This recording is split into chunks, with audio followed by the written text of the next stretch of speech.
everybody, thanks for coming. I'm joined with my good friend, it's Chad. We're going to be building some more Joe vehicles.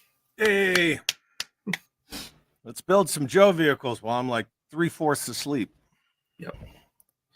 Yeah. Marco was first. Yeah, Marco was first. He also says that he can't wait for my future Leonard videos because he can't seem to find any, and he's trying to feed his newfound chord addiction. Yeah, that's kind of what my plan was with the videos. I was trying to find some stuff, and I just really couldn't find any. So I spent a lot of time digging through, old eBay listings, a lot of different, sites, just trying to accumulate some information to put some of those videos out. Reaching out to a couple people that are prevalent in the Leonard and core space. So yeah, you're becoming like the core guy, man. That's cool. Hopefully people will just continue to dig them. Once we get through the main figures, maybe we can go into vehicles, some of the other lines that they did. So there's plenty of stuff, and I feel like there's a lot to still go over. Mm-hmm. And just Jeff's here as well. What's up, Jeffy? Well, we'll bring in the toy cam here, just to kind of see what we're working with. Anyone home? No, that's why we're doing this at 3:00. You're here, K-Dog. That's all that counts, buddy. Yeah, so I've got these 5 vehicles, never been assembled. I was going to build them anyways, so I figured, hey, let's go ahead.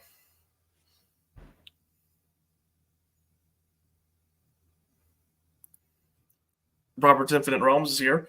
He's sneaking in while at work, so catch the replay with cool stuff. Good to see you, Robert. Yep. He says, hope you're good. Yep, we're doing good. Very good, my friend. Chad's got privileges to pull up the comments, so we'll see if we, stumble over that today. But well, if you just leave them alone and focus on like the vehicles and stuff, that it'll be I can throw up whatever you want. All right, my hands are off the mouse. Yeah, boom! Look at that. And then Robert's Infinite Realm says, "Oh, want that Blockbuster someday." Dreams come true, my friend. Just go get one. Yeah, but probably would be best to buy one sealed at this point, and with how sparsely they come up, I feel like. As a loose collector, I always try to make it my rule to not buy items sealed because I will open them. And I know that there's sealed collectors out there who would like these items in the condition they're in. But the Devastator, the Blockbuster, the Ghost Striker, specific vehicles, especially like those last 2 years, got to get them sealed. You just have to, because they didn't make many of them. There's not a lot of loose extra parts. I've never seen a loose Blockbuster complete ever, or enough parts available to complete one. It's not a Night Raven. Yeah. I mean, they're still relatively affordable compared to some of the 80s stuff, so I don't feel as bad. I mean, no, I'm not buying a, vintage flag and opening that. So Mython is. Well, and good for him. Yeah. It's not like it's a, first run Mobat in a mint sealed box, Yeah, and my standpoint on it is, at least for me, I'm one of the younger people in this community. So if I'm opening it, it's going to stay with me for a long time. So,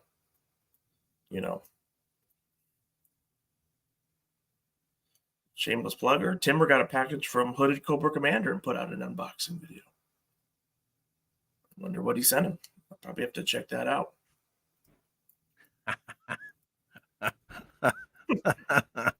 This would be cool if they made it in 6-inch. I mean, that's what she said. Well, most of these are bigger than 6 inches.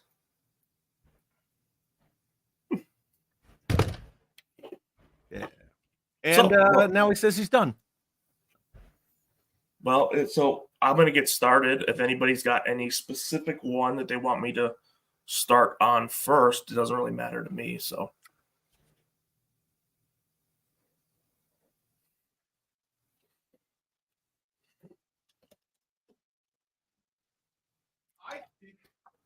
You need to start. We're going to start with the Blockbuster? Yeah. All right. Clear this stuff.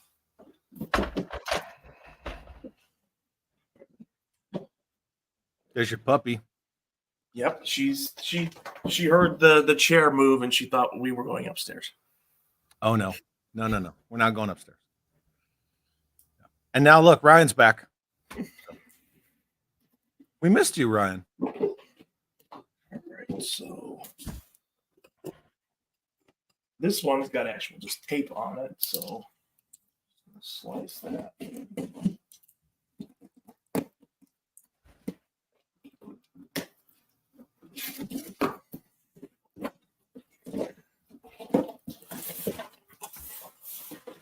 K-Dog says the 90s stuff is so obscure, I can't keep up with the vehicles.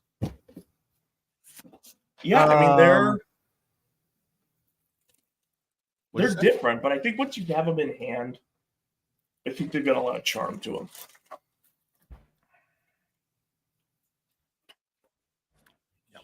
And if you go watch the Neon at Night playlist on my channel, it's all about 90s stuff. Lots of vehicles in there.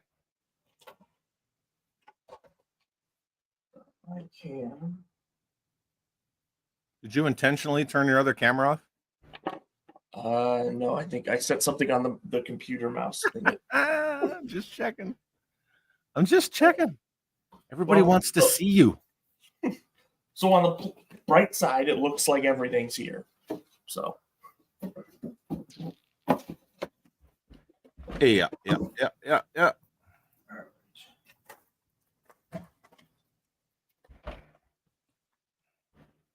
Catalogs.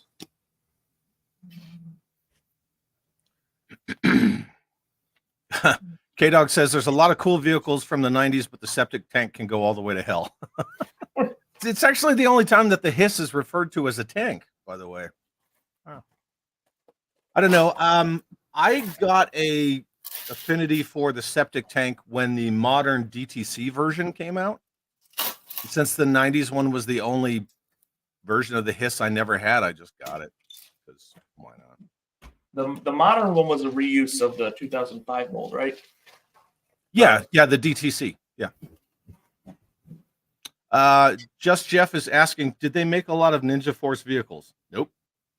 There was 3, I think.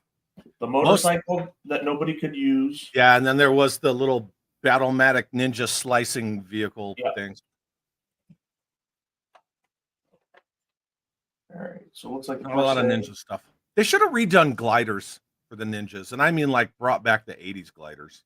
It would have like been the Falcon and the Viper. Glider. Yeah. So it looks like it's gonna have us do the wheels first. Yep. Post in here. Yeah, Margo. Looky. This. Oh, that one, yeah. That's the one that had the troop compartment in it, right? Yeah, based off the DTC hiss. Yeah, there it is in the back. And then the sides open up. You can put some troopies in it. I love this version of the hiss tank. Not so much the septic, but the DTC is definitely my favorite version. Our good friend Laserpan says they should have done dinosaurs with the ninjas. The Dino Hunters Ninja Force collab.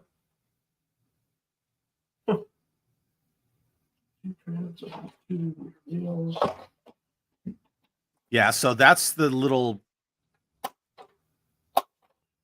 You're putting that rubber band around the back tire, so it gives it the traction in order to fire the pom-pom guns. Which is this is a really unique design. Like they did a really good job the way they came up with how the mechanism was going to fire. K-Dog says that dinosaur is the worst mold of any dinosaur ever created for any line. And I don't even know what the ones for Dino Riders looked like. Dino Riders look rad. Yeah, the Dino Riders molds are probably some of the best dinosaur toys that you probably could have gotten. That stupid squeaky toy dinosaur that they put out with Dino Hunters was bad. Like with the little arms coming in like this. Well, but most of the time it would be like all kind of warped and it wouldn't even stand up right, and it would always like turn to the side like it was kind of retarded. It's an interesting concept. I know you're not a fan, but can't blame them for trying. I'm not a fan. I think that some of it was good initiative but bad judgment. The changes to low light, just too much, too far, too soon, too fast. I don't mind the repaint of the vehicles, like redoing the Desert Fox was cool. Yeah. All right, so we've got those on there. And then we got another View Askew quote. They should have done bears and rhinos and shit. Oh, I love the quotes, man. And then K-Dog says, I have tiny arms, so let me cross them and look absolutely worthless. Yeah, they were always. David Andrews, what's up, buddy? It's just cool. I will catch this later. Thanks for later on, guys. Got to work. I'll see you later tonight, Chad and Jay. Well, thanks for stopping Jay and I have Carson Metaxas on tonight. Yeah, the Dino Hunters, when you look at the packaging art, you think this thing's going to be awesome, and then you flip it over and you're like, oh, that's the dinosaur I get. Yeah. K-Dog says, I wanted Naugahyde to have an iguana to replay the Serpentor transformation from Operation Dragonfire.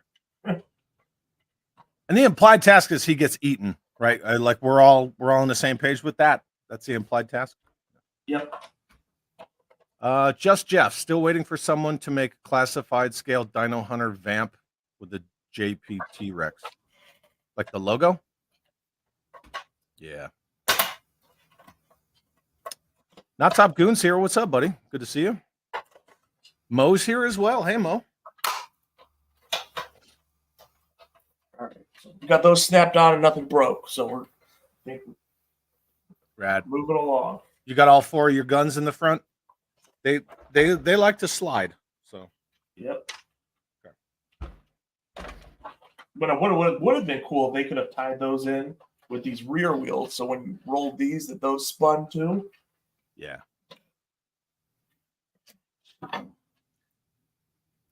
Still pretty freaking toyetic, man. Not Top Goon says just clocked in. Very cool. I just woke up an hour ago, so yeah. I'm still trying to get my first coffee in me. Just Jeff says Valaverse fans can beat them to the punch and make a Vanguard Dino Hunter with said T-Rex. Yep. If he really wanted to troll people, he would just redo that set in Action Force. Yeah. And then K-Dog says Vargo's a pro at putting these together. Lots of practice. I mean, I had a Blockbuster and Detonator before. So I have put these together once before, so it's a little bit just kind of like familiarity with this one, but kind of like riding a bike. There's not a lot of parts that will throw you off to like, well, I don't know where this goes. The biggest thing with this thing is putting the treads on the rear wheels and making sure that the pom-pom gun is in the correct position. It either needs to be on safe or on fire when you drop it in, because you have to lock it down inside of that mechanism. Yeah. That's really all. I mean, everything else is just plug and play, like put the canopies on. World Made of Cardboard says the Blockbuster rules. You're fucking right, it does. Yeah. Not Top Goon. I'm so excited what the 100th figure is going to be. I can't wait anymore. Did you not go back and watch that stream with me and Bobby and just listen to his explanation of the 100th? Because everybody's like getting all sex crazed and retard strong about it. And I'm like, he said it weeks ago. You just gotta go find it. It's right there. It's not, whatever. K-Dog says it looks a lot like a snowcat. I would say it's definitely longer than the snowcat. It's bigger all around. Yeah. Plus it holds 6 figures. Well, actually 6, 7, 8, 9, 10, 11, technically 12, but down inside here. So you have driver, a driver, 2 here, 2 there. So that's 6 figures alone, right? Here, there. And then you have back pegs, and then you have running boards. So this big vehicle holds a shitload of figures. World Meta Cardboard says, I'm at work, can't watch for long. Really a cool toy. Very cool. Well, thanks for stopping in.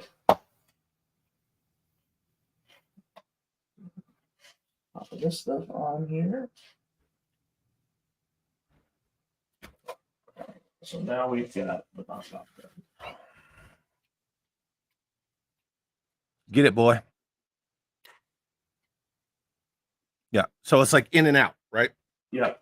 Yep. Push it in, pull it out. That's the really cool thing about the Blockbuster is that it actually has a safety feature on the firing mechanism, which is really good because you could still roll it around on the floor and play with it without, the guns firing off all the projectiles. So I always thought that was really, really neat way to keep this thing kind of in check.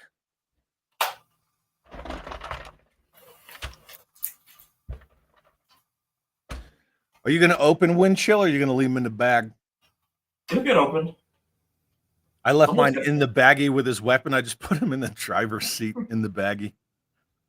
I have Wind Chill. It's going to hang out in the passenger side like the box. And then I've got Snowstorm from 94 to drive it. Dude, I love that Snowstorm. I know a lot of people knock on him, but I like the sculpt. I think he's cool. Plus, the backstory of the character fits the design of the figure very well. K-Dog says, well, second to this last version. Go ahead. Oh, I was just going to say this version of him, I think, is my favorite of the 3 that they did versus the blue and orange. White. So, yeah, K-Dog said second to last day of vacation. I've caught quite a few streams this week, but it's cleaning and maintenance day. There you go. I hear that. And then Just Jeff says nothing like pushing it in and pulling it out.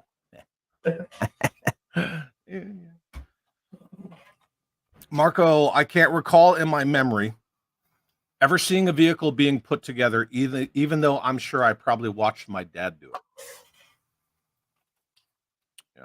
This specific vehicle, I did an unboxing on this, like a year ago? Probably a year ago. I want to say it was a year ago. And then World Made of Cardboard says, my first test of the Blockbuster's missile launcher fired them about 30 feet. That was the only time it did that. After the first launch, it was a whole lot less, about 3 to 4 feet. There it is. Let's see.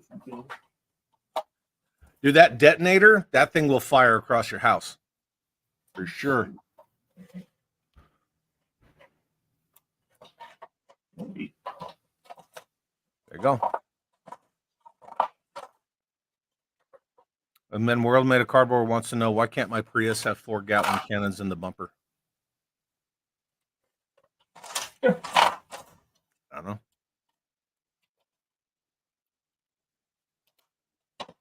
Do not know, sir.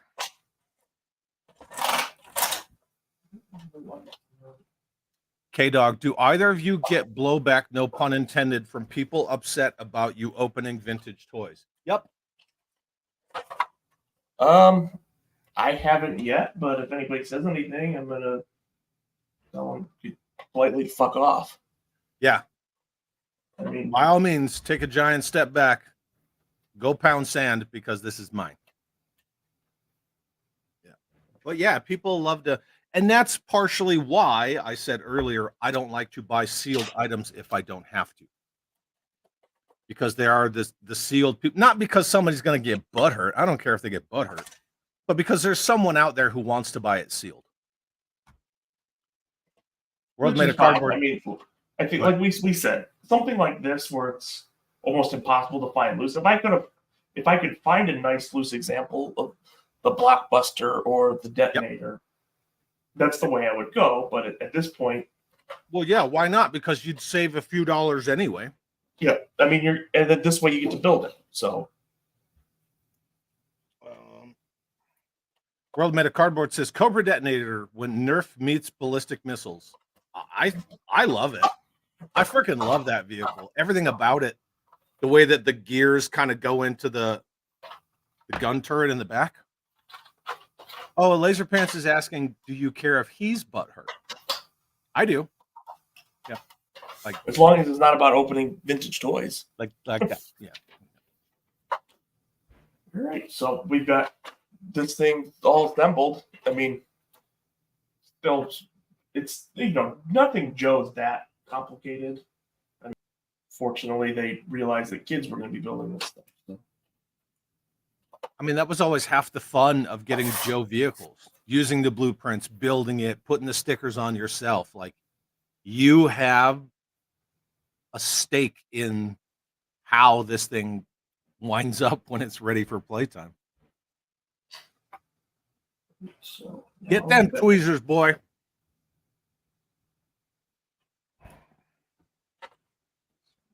Come here, you. Oh, come here. You got your dog. I got my cat. Actually, I have the mam's cat. So. What are you doing? You want to say hi? Hi. Hi.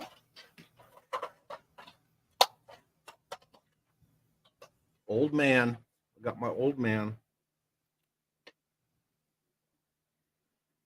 I should do a Dr. Evil video. You gotta roll in. No, I'll just turn around, with the cat and like patting him on the head. All he wants is treats. He doesn't care anything else that's going on. Just give me treats. Fuck off. K-Dog, my brother and I each got a Sky Striker for Christmas of '84. I put the stickers on, mostly like they're supposed to be. Somehow he got an extra set in his Sky Striker, so we completely decorated his. That's awesome. I like that.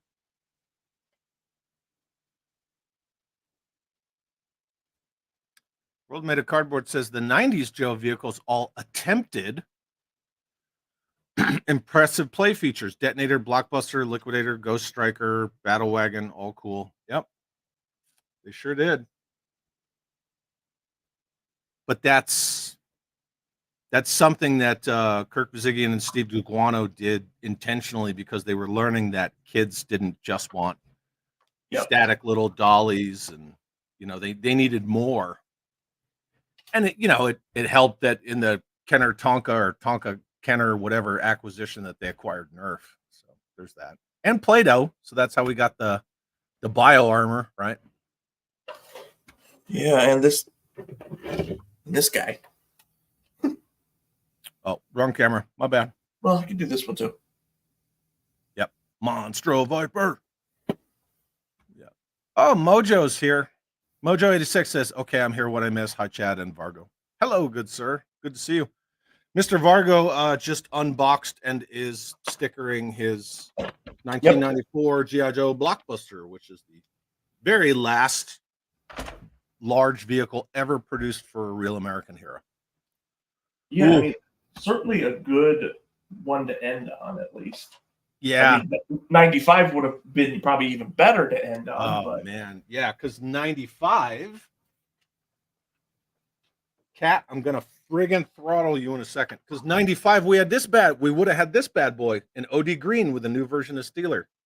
The XS1 stealth tank. Yeah, and we would have gotten the tactical battle platform again. We would have gotten the whale. Repainted the whale. Yeah, would have got that sea wolf. Oh, shit. What the hell is going on here? I'm playing with my toys. What the fuck does it look like, Michael? Here's a controversial question. What do you guys think of the Cobra Rat? If it wasn't so hollow on the bottom, I don't think I would have as big of an issue with it. Yeah. Like if it could actually float and be like a swamp skimmer like it was advertised to be.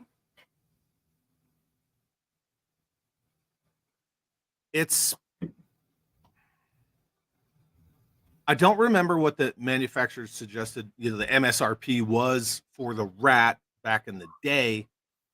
If it was cheap, and I mean inexpensive because we already know it's cheap, cheaply made. If it was inexpensive, I probably wouldn't have had beef with it. But compared to other stuff that came out in the same year with the rat, looking back on it, it was a very low rent effort. That being said, full disclosure, I don't know why, but I have 3. Come here, Kelly. Well, it was definitely the weakest link of 92. Oh, yeah. Come here. Were you sleeping? You look all derpy. Sleeping. I'm derpy derp. My dog came to say hi to your dog. Where's your dog? She's on the couch. Athena, come here. You want to say hi to another doggy? Come here. You Bum. want to say doggy highs? Come here. Nope. Yeah, no, she's leaving too. Yep, and she thinks we're going upstairs, so she ran up the stairs. Yeah, no. World Meta Cardboard says Mega Marines were neat. I loved how the Monstro Viper had a Play-Doh mold in his stomach. Yeah, they everything Mega Marines had Play-Doh. But again, right? Except the Bio Viper. Yeah, except the Bio Viper. But the line in general was kind of designed around Play-Doh being the play gimmick of it. But that Monster Blaster APC is freaking rad. Which is sealed in the box right behind me. Uh-huh. K-Dog says it's a toy made for a 3-year-old. The rat? Yeah, I mean, I'm sure. I'm sorry. I missed a comment. He said, a big reason older Joe collectors get turned off is all the gimmicks. It was a toy line. It was supposed to appeal to whatever was cool for kids. It's a great study in trends of the 80s and 90s. Yep, absolutely. I mean, which is, when you had the Ninja Turtle stuff and all their hypercolor weapons and whatnot, look at Joe. Right? Yeah, I mean, you have to compete on the aisles. Yeah, that's why I'm so fond of the 90s stuff. I wasn't necessarily born while Real American Hero was. My issue with those collectors is when they completely discount the 90s, which is why we had originally started that Neon at Night to educate people about the 90s Joe stuff. But you have amazing figures, characters, sculpts, vehicles from the 90s that so many people just want to write it off because it's 90s. And I think that's a little too narrow-minded. Oh, Jesus, totally off topic. Fucking squirrel kid over here. Squirrel. Are you guys into horror movies or anything horror related? Yeah. I used to be huge into horror movies. I don't really watch a whole lot of movies anymore. I used to have a Blu-ray collection. It was probably 700 plus Blu-rays. A lot of slasher movies I was really into. Fred F says, I don't even remember the rat. Well, I can go grab one. Let me get through these other messages and I'll go grab myself a rat. As a kid, I always hated the gimmicks. This is Steel Dog. It either made things out of scale or altered the articulation of the figures and did not blend with the others. The Ghostbusters sprite features are an absolute example of that. I can see. Stupid. Hey, what are you doing? Calm down. The cat went under the flag, and the dog's really trying to figure out how I'm going to get under there and play with him. The answer is you're not. Steel Dog says, my Joes and my Star Wars figures never mixed since one was 5 POA and the other one could scratch its nose. Unless you grew up with Action Force, and then that's how it always was. Right? this blue sticker. Where did you put yours on? I can't quite tell. Which one? This one? The control panel.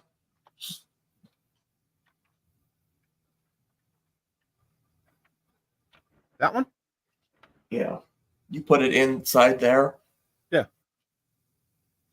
Yeah, each one of those has a sticker in there. Well, yeah, it just doesn't make sense where it wants it on the sheet. Well, I put it, yeah, I know. I put it right under this little lip right here, so it looks like, see it? Yeah, that probably makes more sense. Unless it wants it right here on the inside side. Which one? The red one? No, the blue. So the red one's is where they're standing, but I wonder if it wants the blue one right here on the inside.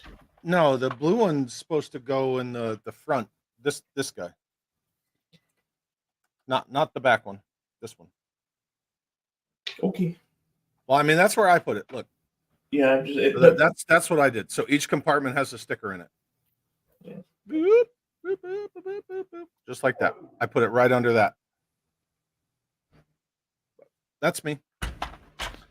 I mean, a lot of times you'll get Joe vehicles and you'll have a sticker that it doesn't even show you where to put it. So, yeah. Fred says, I used to get annoyed at those collectors. It just leaves more for me. Yep, agreed.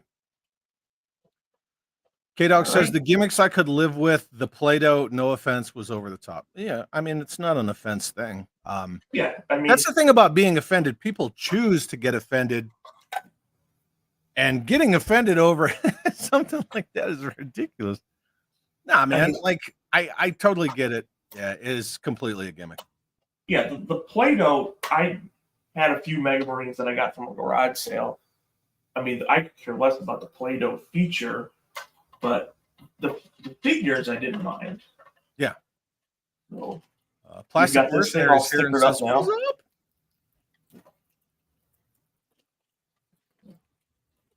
Sorry, I don't know if you heard me, but Plastic Mercenaries here. Oh, hey, thanks for stopping in. K-Dog says, we didn't care about the scale, the G.I. Joe, Star Wars, Superpowers, A-Team, Galoob, all of them joined in the wars. Yeah. Back then it was all about imagination and being innovative, and now it's like, well, we got to make everything the same scale. Not Top Goon. Me and my little brother my little brother and I, thank you, would always mix our toys together when we played, and we battled for corners of the room for territory. That's awesome. I mean, I've used some of my Star Wars vehicles with Joe stuff. Figures didn't mix as much. But...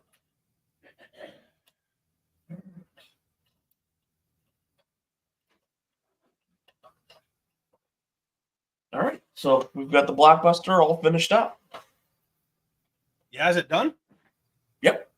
Hey, look at you. Good job. Sorry, I went and got my Cobra Rat here. So yeah, there it is. This one's incomplete. It only has one of the little weed cutters on the front. But that's it. It doesn't do much. It's supposed to. Yeah, if it was at least had a full hull that it could float. Yeah. But that's what we're talking about here. That's what the bottom of it looks like. Let's give them. Yeah, I'm going to give them the options of what they want to see next. Cool. So I've got Ghost Striker. Mm-hmm. The Scorpion. Yep. The Monster Blaster APC that we were just talking about. Mm-hmm. And then I've got kind of what I could consider to be the companion piece to the Blockbuster is the Detonator. Agreed. So and there's a lot of finagling with that vehicle, with the bellows and the tube and the blah blah blah. I probably won't even fully connect the tube. I'll just have it fed through there because I don't need it snapping off that orange. Get over here. So you have one for the Ghost Striker, one for the Detonator, one for the Scorpion. Thanks, everybody. That makes it so much easier. Yeah, it makes it so easy. I say Ghost Striker. All right.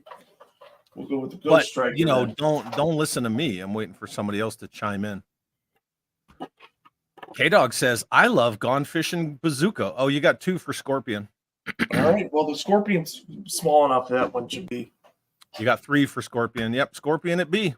All right. So the Scorpion, I did just I opened it last night because I was just curious of which version I got. Because there's 2 variations of the Scorpion. Yep. Black chassis and tan chassis, and then the parts are switched whatever color. Yeah, and you saw that a lot in the 90s, like even with the armor bot. Yeah. World Meta Cardboard says, I got to get back to work. You guys have a great live stream. Looks like you will be having fun. Good. Thanks for stopping in. You're going to keep your boxes, yeah? What? You're going to keep your boxes? Yeah, so if you can see right now, I've kind of got them up on the top of the cases. Yeah. So this is actually my preferred variant of this. I think it looks a little better with the stickers on the with the tan main base. Tan with black. Yeah. I wonder what mine is. I haven't opened mine. It's still sitting right here next to me on the shelf. Well, it's like with the Star Brigade one, you know. You don't open it, you don't know until you open it. The box doesn't show it. And that was always my conundrum because I have the Brass Guns Blue Caps version loose.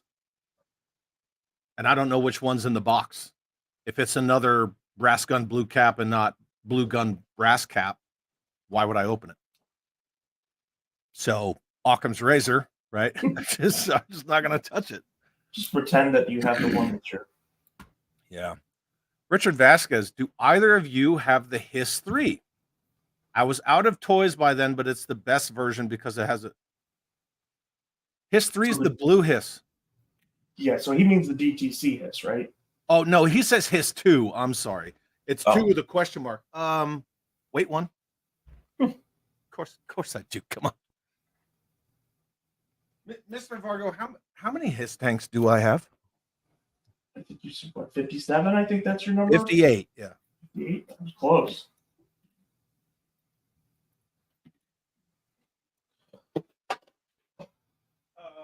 Hiss 2. Where are you? Blah blah blah. Blue blue blue.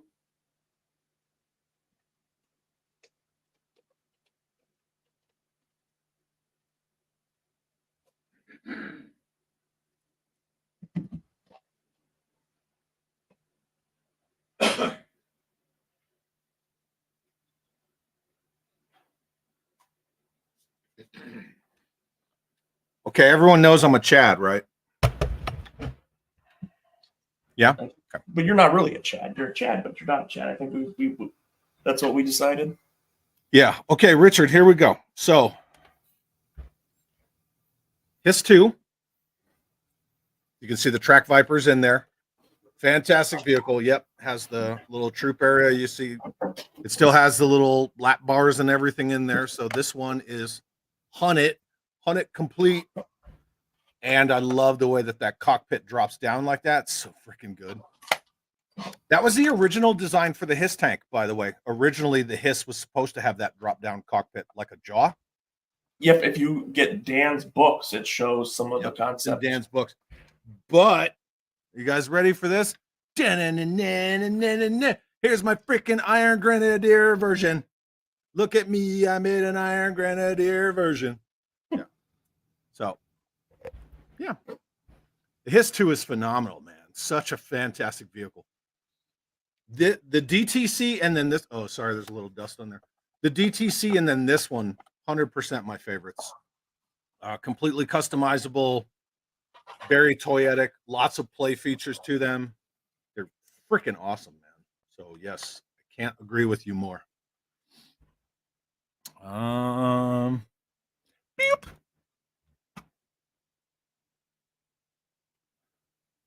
You should check out some Call of Duty Mega Block sets. They had really realistic buildable military sets, and the minifigs had a lot of articulation. I think I remember I've seen those on shelves. My younger brother was really into the Halo Mega Bloks stuff. Nice. Daredevil Dave's here. What's up, brother? Good to see you. Hey, Says, what's up, lover of dollies? Red, white, blue hearts.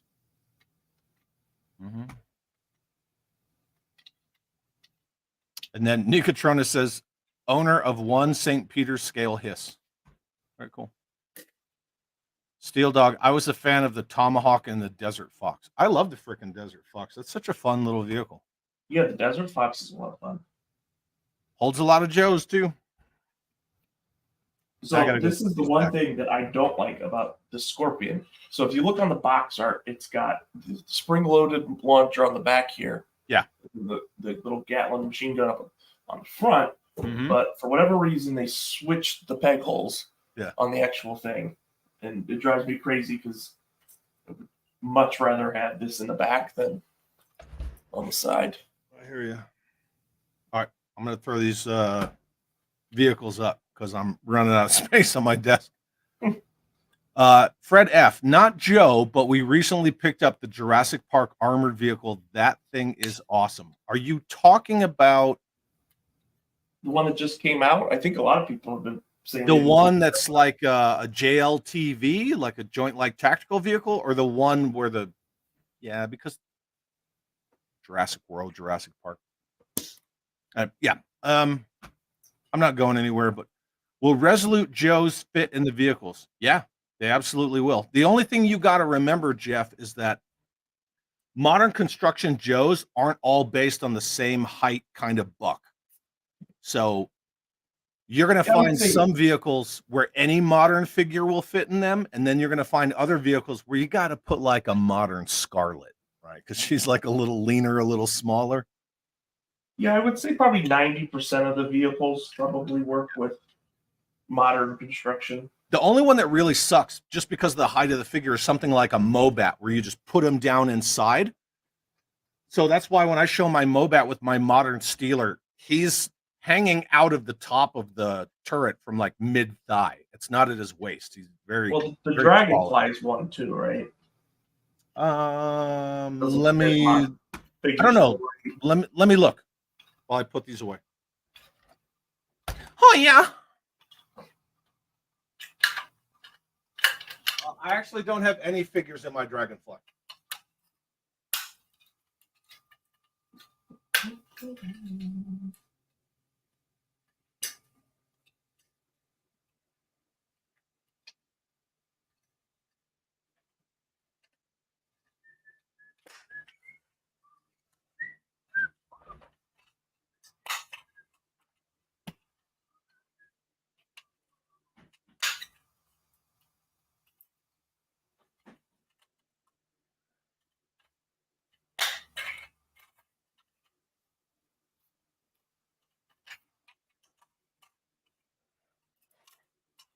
So this is pretty much the assembly of the Scorpion. It's a pretty simple, easy to put together one. So, yep, there you go. Fred, were you talking about this vehicle? Is this the one you were talking about? Yeah, that's this one with the magnetic hatch. How freaking brilliant is that?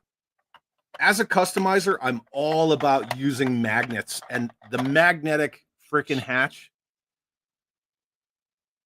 This is a great vehicle. I'm going to turn this into like a Vamp Mark III, and it doesn't require a lot to do it. And it even has the translucent freaking taillights. They did an awesome job on this vehicle. The Mattel Jurassic Park's Jurassic World stuff that they've been putting out has been fairly solid, I think, vehicle-wise. Mm-hmm. All right, so now we're going to sticker this. Oh, that's cool. Daredevil Dave is telling everybody Happy Friday. It's the way that it should be, baby. So if I pull the trigger on a hammer, it should work. You mean the finger flick? Wasn't the hammer finger flick technology?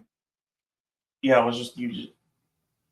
Yeah, because that was 90, so I don't think they had introduced the spring stuff yet. Yeah, finger flick technology. Plastic Mercenary says Keelhaul was in the Ghost Striker Squadron. It's on the back of his flight jacket on his version 2. Yep. Here we are, though, building the Bass Pro Shop 4-wheeler as we lose air superiority. Yep, there it be. Right there. That's a great version of Keelhaul, too. This is just like the middle appetizer. It's just a quick, just to hold everybody over real quick. Yeah. Roll Keeper said, I picked up a bunch of the Jurassic Park Jeeps for customs. Fred says that's about all there is these days for kids in 118. Yeah, well, the Jaguars Halo stuff was rocking and rolling. They were doing awesome. I got that Warthog. It's frickin' phenomenal. And then Just Jeff says, apologies if I pull the trigger on the hammer from my Resolute Joes. Got it.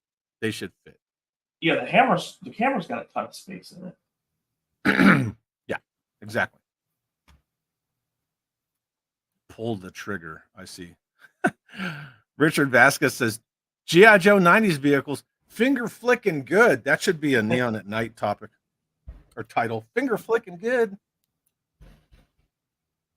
Aaron Nichols, what's up, buddy? Says, am I correct in saying that typically vehicles did not come painted? They were mostly, if not all, color plastic. I believe nowadays they're all paint apps. Yeah, they were. There's just the color of the mold. Yeah, there was I think the Slugger was one of the few. It was actually dual molded that I could think of off the top of my head. True. Yep. But then you wouldn't get the sticker thing. Do any of you remember those toy commercials with the remote control helicopters with dart shooters? I miss those. I can't say I do. I don't, but yeah, this thing is pretty freaking rad. The only thing I've been waiting on with this Jurassic Park Jeep, or lightly armored tactical vehicle, is the color. So Vamp Mark 1 is green, Vamp Mark 2 is brown.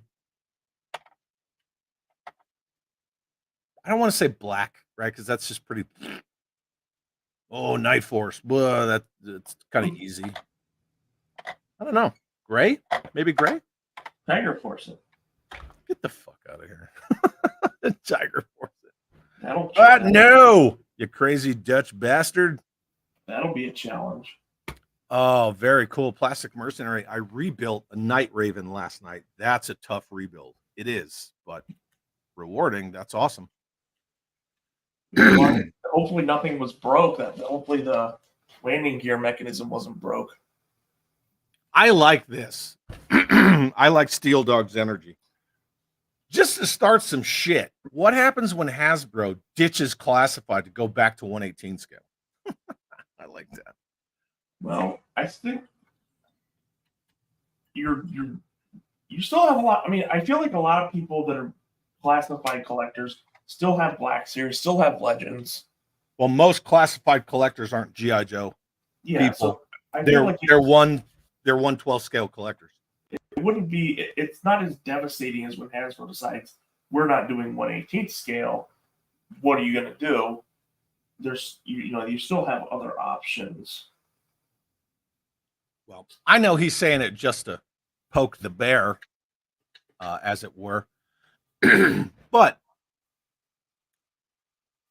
I don't think they will go away from 1/12 scale G.I. Joe. From what I was informed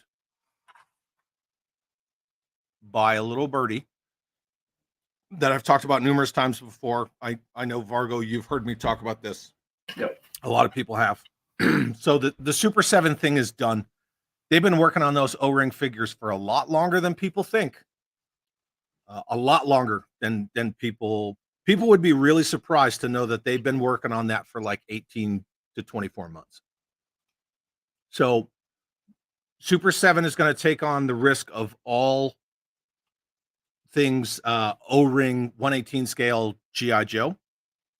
And the word was Hasbro was going to bring back figure subscription service for the 4-inch Modern Joes, because then all the risk is on the consumers, not the company, because that is basically a HasLab for dollies. Sorry, I'm got to clear my throat a bunch today. That was the word round the campfire, and then the fourth quarter reports came out, and they were worse than the third quarter. So some stuff got put on hold. You see that Sergeant Cup Triple T Transformer crossover got pushed back. The Vintage Collection HasLab got pushed back, which pushed back the classified HasLab. So they're making some adjustments over there in Pawtucket. So yeah, I mean the Super 7 O-ring stuff's supposed to be out relatively soon, right? I mean, they're showing it at Joe Fest, but it's they're showing it at Joe Fest. And if you remember, Big Bad Toastings. Yeah, I thought it was like a fall. Yeah, so that's the word. So they would have had to have been working on them for some time to have them ready already, almost ready.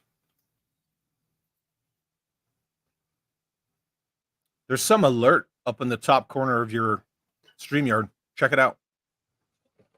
See right next to where it says end stream, it shows your icon with an exclamation. No. You don't see it? No. Shows a green check. We're having trouble streaming to YouTube. This may be an issue on YouTube's end. We'll keep trying and let you know if it's resolved. Oh, wait, now it says you're live. Okay, whatever. YouTube's been having some issues. You and I were talking about that backstage before you went live. Like last night, it was impossible to upload anything for several hours. So, sucked. Hopefully, we didn't bug out for a second. I don't know. I just saw some comments come in. So, okay. Just Jeff said, I can focus on Valaverse and get into a new scale with G.I. Joe. Plastic Mercenaries says that the landing gear on the Night Raven mechanism was broken. Replaced it. No tabs broken. Luckily, it's tedious, though. Look, no broken tabs. That's the big hurdle right there. Yeah, I had to. So my Sky Raven that I used to have had that issue, but I actually used Retroblasting's fix for it, and it seemed like it held for a while. So awesome. Fred F says, I was really excited with their Walmart brief run in 118. Sure, it was stuff I had, but my kid didn't have them, and that was gold. All of it except for the last two waves, right? Stalker, the Cobra Trooper, Grunt, and the Cobra Officer. Those are all new molds. They have all the points of articulation except for the bicep swivel, but they have the thigh swivel, the ankle rocker, the whole 9 yards. Those are amazing figures. I went ham on those, and they were cheap. What were they? They were like $12, $10, $12. Yeah, yep. Buddy, look at that. I love it. All right. I think we should do the Ghost Striker. It's not. Do it, Doug. Do it. Yeah. Aaron Nichols says, I have a Night Raven. The gray bottom on it is yellowed / faded, but it's still an awesome jet. It's character, right? Did it like sit in an attic or something? Steel Dog said they will drop classified just to justify making more Snake Eyes, Dukes, and Roadblocks. The bottom line is, at the end of the day, you can go all the way back to 1964 and see at least 5 examples off the top of my head, probably twice as many in actuality. Every time Hasbro kills Joe, it's because they just decide, like, man, whatever, we're done with this. And then they just can it. They don't care how well it's doing. They just get rid of it. So that's probably the way it's going to go. They'll just one day get rid of it. But right now, Joe and Transformers is all that's really saving their asses. Well, that and board games, right? Because Chris Cox has said he wants to go more toward being a gaming company, like board games and things like that, with toys being secondary. And that's why they said they're going to really slow down on production of toys. Joe will take a financial dip at some point, and then they'll say, "Oh, nobody wants to buy them anymore," and then they'll. And you know the funny thing is, the only way that Joe's going to take the financial dip is them fucking around like they do, where they put up pre-orders, but they put up the post too late. The pre-orders are already sold out, or they only have like so many, and then people get furious. That's where it's going to happen, because everyone that I know who's gotten out of classified said they only got out of classified because 1, the availability, 2, the price keeps going up, 3, the way that like this one's an exclusive, that one's an exclusive. It's all the fucking around. Yeah, the other thing, actually, one of the big things that bugged me last year with classified was, I mean, you had almost 70 figures come out in 1 year. And when you want $30, that's too much for me. At that point, I'm going to say, you know what, I'm out. What's wrong with the way that annual waves used to be? You know, oh, here's the 1984 G.I. Joe lineup, right? And all of those are readily available for the year. Or even semi-annually, put 12 figures, maybe not 12, but put 6 figures out. Sure. Q2, well, if they do 70 in a year, they could do 12 figures twice a year. That's, you're still only looking at 24. 24 is way more manageable than 70. But all they're trying to do is keep their fucking lights on, man. Because Marvel and Star Wars, maybe not so much now with the Marvel, now that they've kind of gotten, a pause, a needed pause on the MCU stuff. But yeah, it seems like the comic book stuff is going over well with people. Well, of course, because that stuff's mostly timeless. But I mean, who wants Agatha Harkness? Who wants fucking Rose Tico? Nobody, right? We want Mara Jade and freaking badass, post Jedi Luke Skywalker and Timothy Zahn stuff and Jedi Academy stuff, yeah. Kyle Katarn, the shit that people really love, the stuff that stands the test of time, not weird ass MCU TV show stuff and Ryan Johnson characters. Nobody wants that bullshit. And it shows. Look at Ollie's, look at Ross, look at their profits, look at what's peg warming. It sucks, man. It's all garbage. Pedro says, G.I. Joe Classified just copies the past. What will happen when they run out of retro references? It's a good question. Yeah, I'll be curious to see how deep they'll actually go. Like, I mean, because I feel like if they start putting out 90s stuff, are people going to actually buy that? Well, they're putting out Raptor, and then they're putting out Was Once a Man Cobra Commander. And granted, that's not 90s stuff, as I'm air quoting, but this is what pisses me off. These people are so fair weather, right? They have like no conviction. It's just like, give me new plastic stuff, because how many people rip on the 87 movie, and then as soon as they announce that Was Once a Man Commander, everybody's like, oh yeah, I can't wait for this figure, and I can't wait for Nemesis Enforcer, and blah blah blah. It's like, wait, all you do is dog on that movie. Well, yeah, but I'll buy the toys. You're about a yeah. Anyway,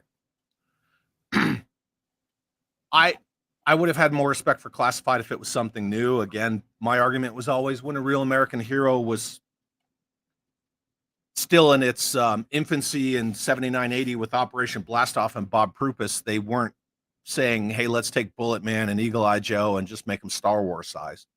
They did something completely new. And, innovation's just gone. Everybody, they just want to like, well, we're going to play it safe. We're going to milk nostalgia. And I think that sucks. Come here. Want to say hi? Come on. Come here. Say hi. There's my baby. Where's my baby? Dude, she's so big now. Remember how I used to be able to just pick her up and hold her and show her on stream? Yeah, it's crazy how quickly they grow. And she's not even standing up. That's kind of like, she just propped up on my knees. Yeah, she's getting big fast. Oh, beautiful. No. She's trying to push past my other general and go under that flag. Cat's still under there? Oh, yeah, the cat's always chill under there. Nicotronis says... You want to be on camera? Huh? I'm asking if my dog wants to be on camera. You want to be on camera? Come here. Well, sure she does. Come here. We're not going upstairs. See, I freaking told you, man, Dobies. Come here. Look at this. Come here. Come here. She's just staring at me. My 6-month-old dog. Look at this. Look at my baby. Athena, you're being showed up. Yeah. Athena, what? She's like almost 5? She's 4? She'll be 4 this year, yeah. Yeah, she said, screw you, buddy. No. Come here. All right. You can stand at the top of the steps all you want. Dobies are so headstrong, man. They're beautiful, but yeah, Nicotrona says there was almost a Jazzwares 118 Joe line during the 20 teens. Don't know how far it got, but whatever was planned fell apart. Yep. That is true. When would that have, like, post 50th anniversary, pre? Post. Yeah. So, like, the 2018, 2017, right around then. Yeah, the later teens. Because the 50th was 2014, and then the figure subscription service fell apart right around there. Yeah, that's when Joe just, was gone. And the funny thing is, Bobby was over there right around that time, a little bit before then, trying to get them to do 6-inch Joe. Well, I think that's what G.I. Joe 3 was still happening, right? Yeah. Yeah, that was when Weber was over there and they were like, "Oh yeah, we're gonna murder off Cobra Commander in a coup in the first 5 minutes of the movie," and he was like, "Do not do that. Just stop, please." They were like, "No, we're gonna do it." But they were trying to go the Coil route that the season 3 of Sunbow was good. They're just robbing Peter to pay Paul. It's not new ideas. They're just stealing it from elsewhere. Man, dude, that plane is so awesome. That is Kirk Bazigian's favorite vehicle out of all 12 years. Rightfully so. And it's fairly simple to put together too. Oh yeah, it is. K-Dog says more roadblocks are always a good thing. I disagree. I'm not trying to sound like that guy, and I don't care because Joe's always been diverse, and anybody who wants to poo-poo about diversity in Joe, like, you need to go back and look at the 1982 lineup. Talking about, modern Joe, because everything since 1982 is just a rehash. All those versions of Roadblock were kind of DEI related. It's elephant in the room stuff. It's not like people were clamoring for 5 versions of Roadblock. But Jim Largo's here. Hey, Jim. He's actually been here. Good to see you, buddy. Steel Dog says, I have no regrets about selling all of my old toys after hearing how brittle a lot of these toys have become. Yeah, they're not. They were never designed, and we all know, right? It's just not like I'm preaching to the choir here. They weren't designed to be hoarded by sad, middle-aged old men. 40, 50, 70, 60, whatever years later, Goon says, I think if either Star Wars or Marvel picks back up in popularity, they will absolutely shaft G.I. Joe. I mean, with their a lot of employees that they actually have, they might have to reallocate to those brands.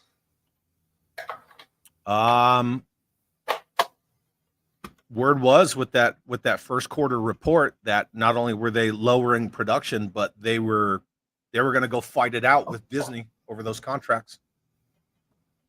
Well, they should. Yep, that's the word. If you guys want, now that it's over, it already happened, right? It already happened. So I'm going to find you the actual little birdie message that I received. Okay. Let me catch up on these chats and then I'll read it. But it's lengthy. Very lengthy. Well, good, because I'm gonna start stickering this then.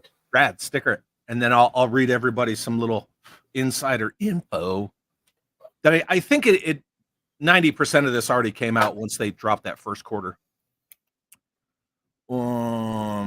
K-Dog says Hasbro is gonna contract everything out. Yeah, they are licensing everything out. Their grand dream is for Disney to buy them up. Disney doesn't want to have anything to do with manufacturing. Toys and games. No, because they had Disney Infinity and that shit was rocking. It was so much fun, and then they just canned it. Disney doesn't want to make toys, or they license everything out. They make more money off licensing. That's what all these companies do. They have no overhead. They just receive licensing money. It's easy. Shit. I think they should license out 6-inch G.I. Joe to Bobby so I can watch the internet collapse. And then I honestly think they should give 4-inch to Jazzwares because Jazzwares kills it. Or somebody else, but whatever. Best thing Hasbro could do for itself is to make itself a private company and just focus on putting out the best things that they could. But yeah. After Steven Hassenfeld died and Alan Hassenfeld took over, and then it became very much a corporate shareholder, stockholder, board-driven kind of thing. The vision was just gone, and then it just became kind of where Disney is now. Like, let's acquire everybody. Let's get Tonka, let's get Parker Brothers, let's get Kenner, let's get this, let's get that, let's get fucking Nerf, let's just buy it all up. I have my second version of Ace with the Ace version 2 helmet, just to give him a little bit of distinction in the... Awesome. I love that, man. So you got version 3 and then version 3 with version 2's helmet. Yep, and then my version 2 with version 3 helmet pilots my Storm Eagle. Nice. Did you put the Uzi in version 3's hand? I did not. It's sitting right here. Don't lose that. Don't lose that shit. Mine's literally sitting in his cockpit like this with his Uzi across his lap. Steel Dog says, I miss when you knew you had 2 years to get the figures you wanted. Yep.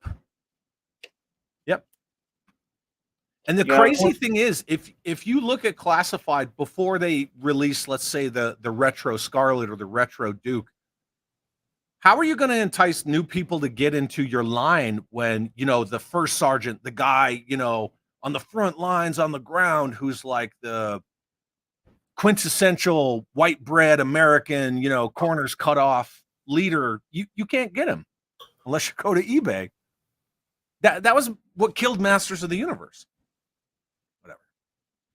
Kamakura wasn't Classified. Yeah, Kamakura was around before Classified, but yeah, he wasn't Classified. Absolutely. Spoiler alert, he's actually Snake Eyes now. I think most people know that. I think he's one of the few post 94 Joes that have been made. Him and Shooter. And Helix. Yeah. Yeah, him, Jody Shooter, right? Not the Jim Shooter nod, because originally in 82, in that first issue of the comics, that was a nod to Jim Shooter, and then it just kind of took on a life of its own. But Steel Dog says at the start of the year, I bought the ones I wanted, and then after I had those, I bought the stupid ones just because. Then I would buy other toy lines to fill the gaps. And if that satiates your desire for dolly acquisitions, cool, man. That's awesome. I forgot how many fucking stickers this thing has. Dude, tons. Just get rocking. We got time. We're having fun. Everybody's having a good time. K-Dog said they'll run the Deke characters and the 87, 88, 89 guys. They're all cool enough to collect. Post Deke, we'll see. Well, I mean, you already saw it with Metalhead, right? Boom, right there. Unpopular opinion. I like the 94 Metalhead better.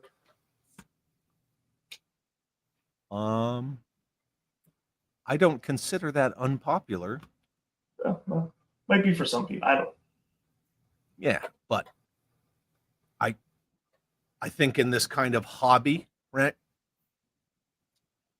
Any person who's well-rounded and mature just understands that we all have different opinions. I'm sure somebody would rage quit the internet hearing you say that, but those are generally like your childish types, you know. Generally the usual 10 suspects that I could rattle off.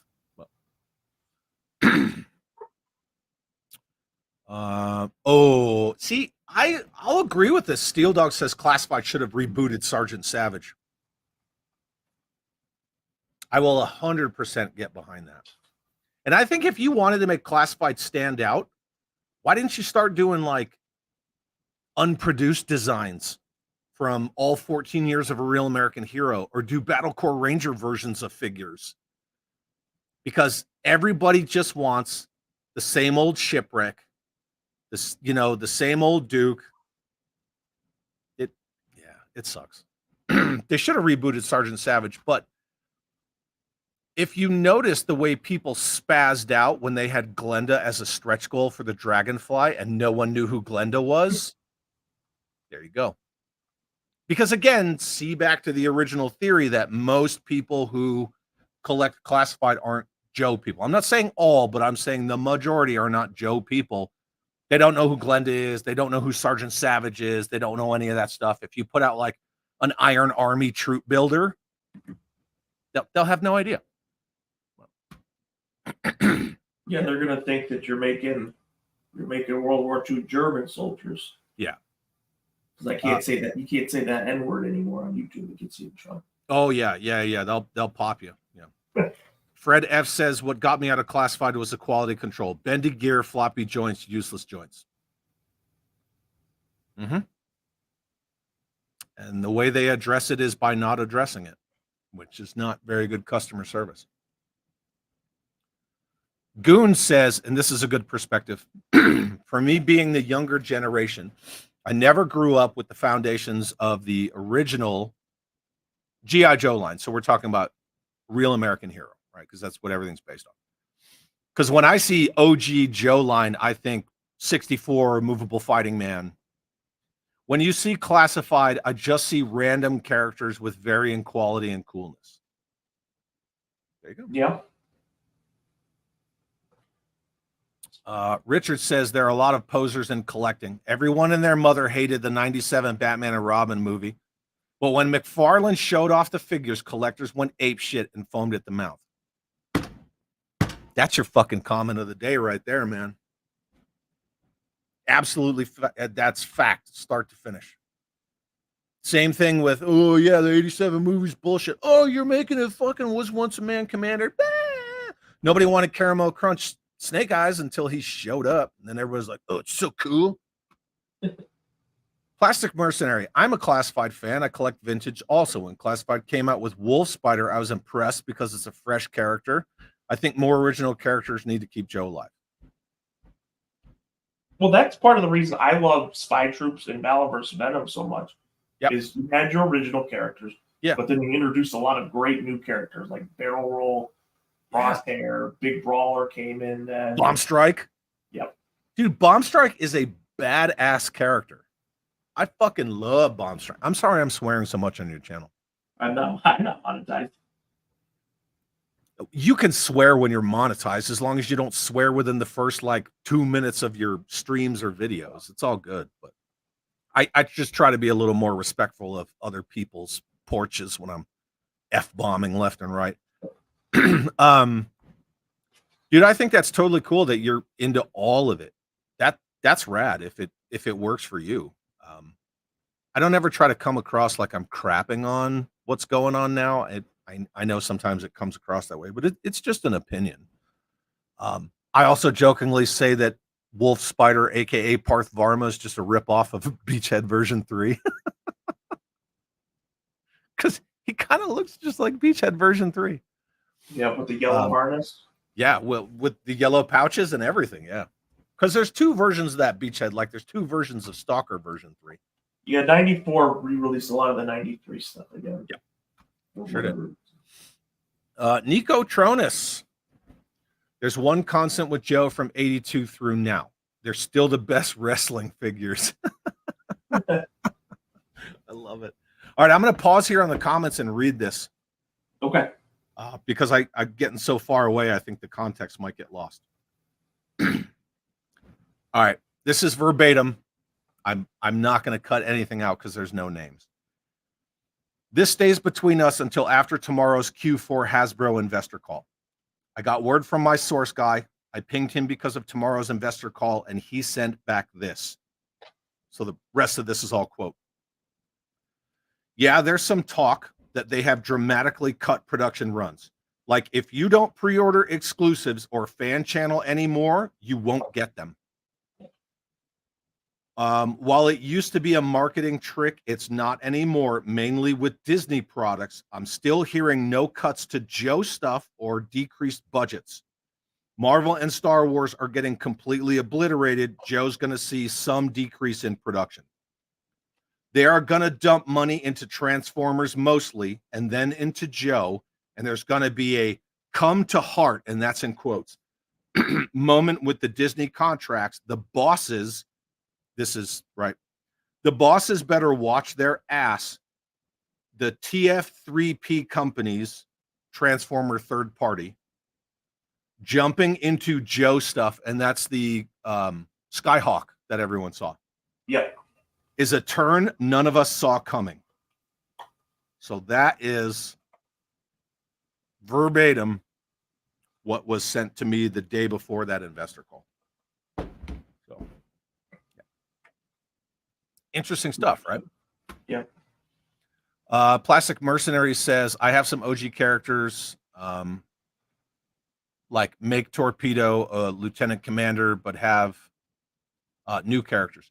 That was always my thing. I was like, why don't you bring all of that Joe stuff forward as opposed to just pause it and re-release it? Like make Falcon the new General Hawk. Well, Falcon was such an underutilized character anyway that I really think could have been. Snake Eyes is a moniker now. It's not a person anymore. So you could still have your Snake Eyes. But you could make Falcon the new General, so on and so forth. Like, you know, bring people a little forward. I like the fact that they gave General Hawk the gray on his temples, like Mr. Fantastic. But yeah. Yep. Oh, Gonzo's here. It says, what's up, hey, gents? what's up? Yeah.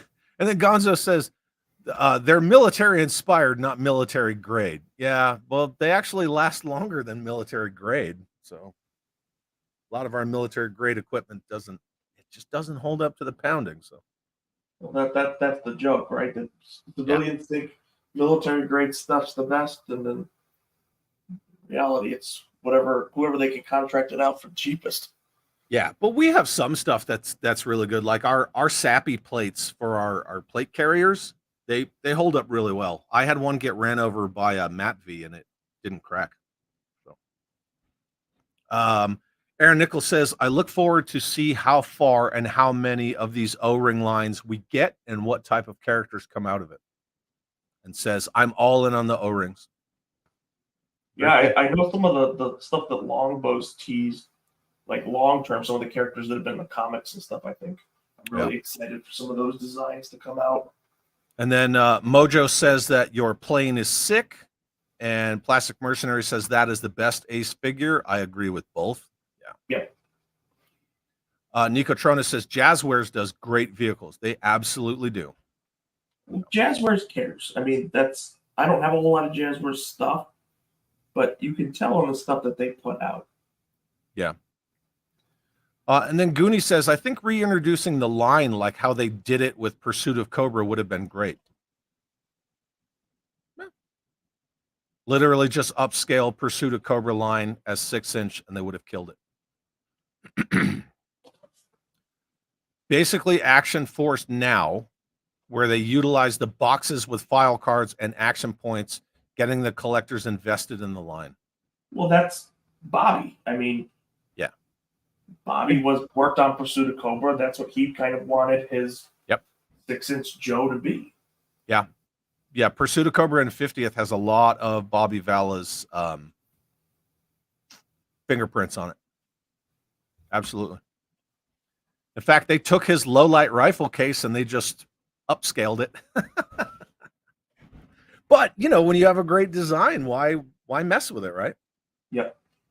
Goonie, you don't got to be sorry for the spam, bro. And I didn't reread this because I had already caught up to it. So Nikatrona says there should be a constant stream of main characters, including Cobra Troopers. I don't care what IP it is. Army builders should never be hard to find because that's leaving money on the table.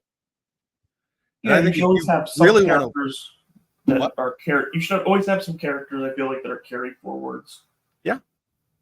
And if you really want to wow people with exclusives, like do a 5-pack of Vipers, do a 5-pack of Battle Android Troopers for like your San Diego Comic-Con or, you know, your whatever con exclusives. Do the Jungle Bat, the Inferno Bat, the Nano Bat, you know, and then just have like a cool 5-pack window box. How rad would that be? People would buy that shit up like crazy. Yeah. Doc's daughter. Doc's daughter is Carla Doc Greer. Yep. Yeah. That's Doc's daughter. She is the future Doc, just like Jack and Jill Morelli. Is it Morelli? I want to say, yeah, it's Morelli, which is Dial Tone. Right. Yeah. So Jack Morelli was the original Dial Tone, and then Jill became Dial Tone afterward. Yep. A lot of that was so she was introduced in the Dixon stuff, and then right. Yeah, and then she was Rise of Cobra, kind of. Yeah. So they released a figure of Jill Morelli Dial Tone with the Toys R Us 5-pack, and then they also put her in G.I. Joe Resolute. So that kind of solidified her as the new Dial Tone. Yeah, Nagahide wasn't really around before Deke. Yeah, that's true. But he's that later 80s figure.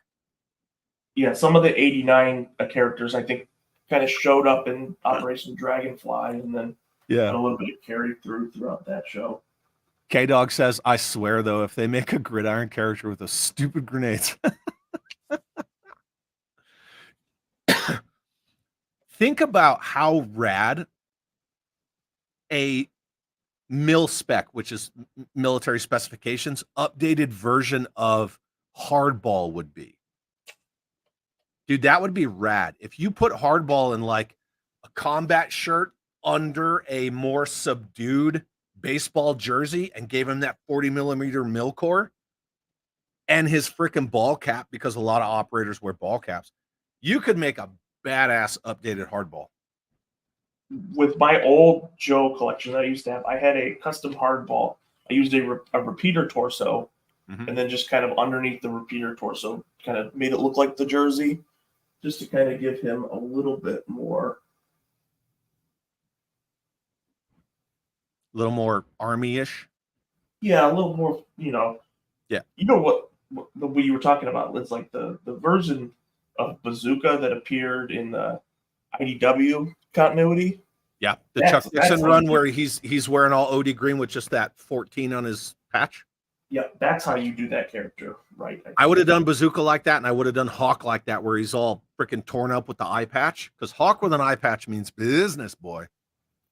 I got a new skid mark to go with the custom Night Force Havoc that I'm making, so I'm going to have a Night Force skid mark in my Night Force Havoc, just like I have skid mark in my Night Striker. So is Skidmark going to be the de facto Night Force? Yeah, he's going to be my de facto custom Night Force vehicle driver. So every time I make a new one, Skidmark. Yeah. Fred F says, as a collector, it sucks not being able to get anything unless you pre-order it. As a dad, it really sucks that my kid can't pick out a toy at the store. Therein lies the problem with only making toys for adult collectors and not for kids. Toys should always be for kids first. And I mean, Mattel still makes toys for kids.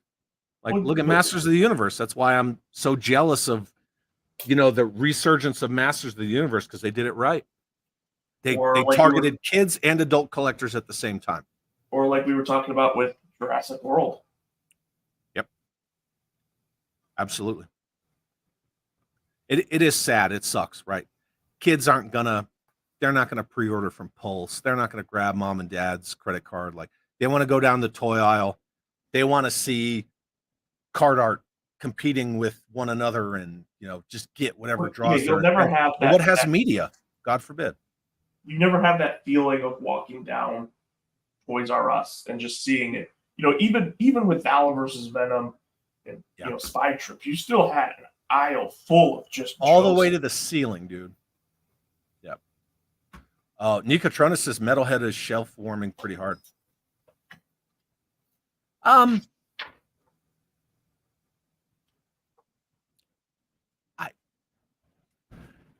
This isn't a bias, this is an observation. Anything that's in enough numbers where they don't get, one case of it and it's gone, it peg warms. Because you're only targeting adults, you don't have media. The Joe stuff isn't grabbing kids like it used to, like it should. So, and yeah, Just Jeff was in fact not a Joe person. Absolutely. He's like a Mayfex guy and all that stuff. Roll Keeper says there is that guy army building Copperhead for some reason. Hey, yeah. I mean, if that's your favorite Joe, then go, certainly be my guest. I mean, we both know somebody who buys all the steel brigades on the planet and then bought the name. Oh man, I wish we could go back in time and I could be like, hey, so you really need to buy Serpentor and Flint just to seal that deal. Kiwi, G.I. Joe Customs and Collection is here. What's up, Kiwi? Good to see you. Hey, how's it going? Steel Dog says, I only bought one classified bazooka just for the rocket launcher, but it was bent, so I gave him away. That's crazy. And it's not like that's the thin barrel of a rifle. You're talking about a launcher tube. That is significant for that to bend. Yeah. Actually, so in my experience, some of those bigger ones were more likely to bend than some of the smaller weapons. Mojo says, I'm with Goon on that younger generation statement. Same here, but I love learning about Joe's, which is what got me more into it. And that's rad. It's super rad. Well, and that's so for me, for the most part, I had a few Real American Hero. It's mostly Real American Hero collection and then early 2000s stuff, but then that brought me to find Real American Hero. Yeah. So yeah. And then Jim Largo says, hashtag bring back Adventure Team Kung Fu Grip. Sigma Sticks had advertised for a little bit that they had Kung Fu Grip. Yep. Brendan Haley, greetings all. Just joining for a while holidaying in Portugal. Hope you're all well. That's rad. Hey, thanks for stopping in. Good to see you, Brendan. Hopefully you're enjoying your trip in Portugal. Yeah, my stepmother and my half-sister are like Portuguese. Well, my half-sister's half Portuguese, half Italian, so that tells you everything you need to know about her, right? She will cut you, boy. But yeah, my stepmother is 100% Portuguese. Pretty rad. Laser Pants. He's a person and his name is Snake Eyes. Do you hear that in the Jake Lloyd voice? Yeah. I'm a person and my name is Anakin. Roll Keeper. Falcon was a drug addict. Just look at his classified figure. Yeah, that boy's got some city miles, right? Yeah. 100%. And then HoloNet's here and says, Ghost Striker. Hell yeah, dude. Yeah. Jim Largo says, speaking directly to you, says that jet is seriously underrated, even if the wings are a bit small. It is underrated. That thing is phenomenal. Yeah. And it has that cool, like, targeting thing where you can shoot the spring-loaded weapons at it. Yeah. Jim Largo says the Jungle Boogie Bat is the next San Diego Comic-Con exclusive. Yeah, man. That thing is phenomenal. I love that plane. That's why I pick and choose what sits on my flag, and it will never leave my flag. On the Nicotrona says we're going to do the cake bat and the coffee bat. Yeah, desert bats would be rad. They never made a desert bat. Never did. Yeah. Jim Largo says female dial tone and Resolute was a great legacy character update. Agreed. I was always a fan of the original. Dial tone's replacement for the modern line should be called searching or maybe download. Download would be cool. Oh, and then Kiwi's doing a Slaughter's Marauders hardball. That's awesome. Yeah, I can see those colors working really well. Yeah, because he was in the modern set, but Marauders set, I think. Daredevil Dave said Scoop's replacement would be hashtag. Yeah. And then the Cobra version would be like viral. Ugh. Soul Brother number 1. What's up, dude? Says Chad, what's good, brethren? Little late, but what's that vehicle being worked on? That is the G.I. Joe Ghost Striker, all one word, Ghost Striker, X16, as piloted by Ace version 3, which is arguably the best version of Ace. Such a phenomenal aircraft. Super toyetic. Well, yeah, that's the thing. It just doesn't look good. Show that projector, dude. Can you angle it up and show the projector? Yeah, so if you pop there it is. This down, the handle down, I don't have batteries in it. Right. There's no batteries. This would turn on, and then you can like rotate this, and it shows like a Night Raven, and then you just pull the trigger. Like I think you have to hit it like 16 times or whatever. Yeah, because you have the laser light technology right there under the wings. Yep. Yeah. Totally fun, man. Such a fun vehicle. Steel Dog says, I would love to see what the classified would do if they lost all the history and had to start over from nothing. They would do nothing. They wouldn't even do it. Because even in the first couple of waves, when you had like hair straightener, weapon roadblock, and blah, blah, blah, and, scans of Nerf guns to scale, you still had Duke, Destro, Snake Eyes, Scarlet, yada, yada, yada. I don't think, I don't know, man. I don't work there, so I can't really say, and I think anything would just be like bashing, but I don't see a lot of creatives going around. I just see, well, let's pull that and maybe at best redesign some of it. Part of my issue comes in, so when they do their streams, they like pull stuff out of their archives, and I'm like, the stuff you're pulling out of your archives just looks way cooler to me than you're pulling like 90s stuff. Yeah, I would just when you're just doing that stuff looks more interesting to me than what you're actually showing. It's the Luke Skywalker conundrum. Like, we can't use Luke Skywalker in the sequel movies because he upstages everyone. Well, that's because your new characters suck. You're pulling out all this stuff from like the 80s and 90s, and I'm not looking at you talking about whatever name reveal. I'm looking at the shit behind you. Man, and you can tell that half of them have no idea what they're talking about. None. And there's nothing wrong with not knowing everything because it's a lot. Yeah, it makes me wonder who picked out the Glenda reference. Well, I know for a fact that when Emily got hired as the brand manager, that Mark Webber was actively campaigning to get his job back. But all right, so that's basically all I'm going to do. I'm not going to do the line stickers right now. I don't know if I'm going to do those yet or not because they kind of annoy me. Show us that blueprint, baby. Let me see it. The blueprint? Yeah. The stickers that. So rad. I love it. So, yeah, here we'll have my Ghost Striker piloted by Ace version 3 and Ace version 2.5, we'll call them. Yeah, 2.5. Yeah. So if you missed it, what I did is I have an extra Ace version 3 with the Ace version 2 helmet. That looks perfect. Looks perfect, man. Just to kind of give it a little bit of. So now I have my Hurricane has something to fight. Love it. Yeah. Such a great aircraft. What are we doing next? What are you doing next? I was thinking the Monster Blaster. Do it. Do it. Monster Blaster APC from Mega Marines.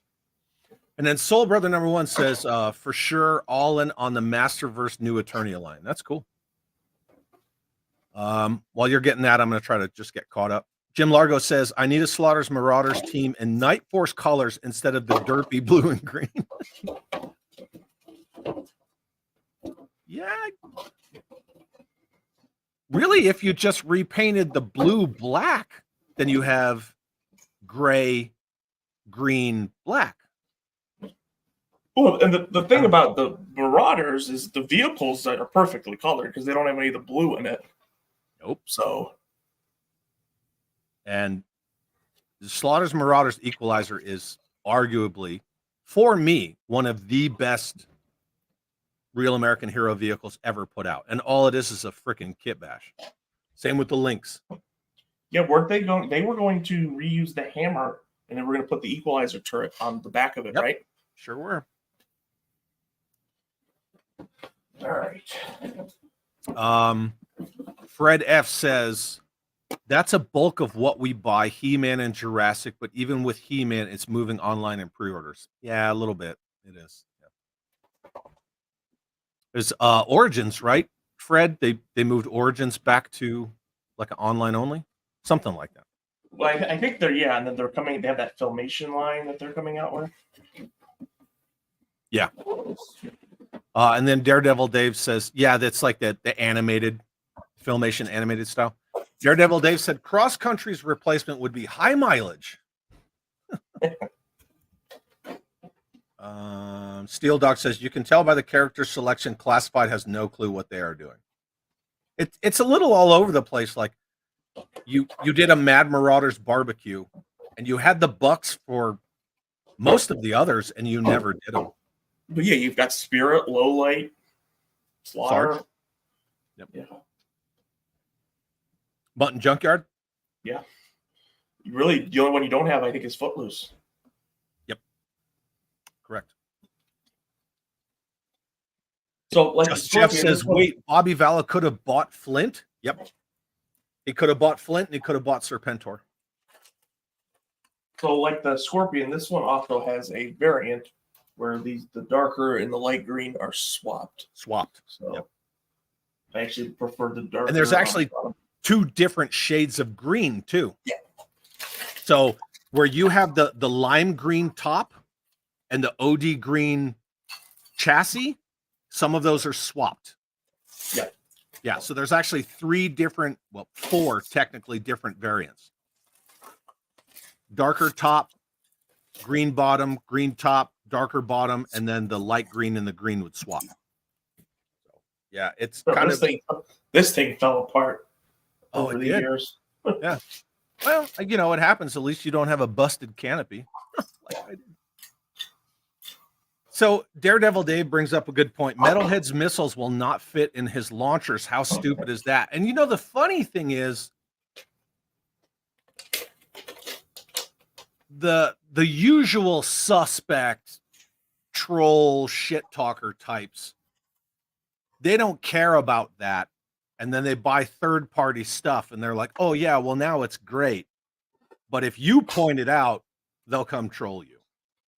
Well, it's like the people who said the Vanguard was too expensive and then now spent $200 on aftermarket gridiron shit. Yeah.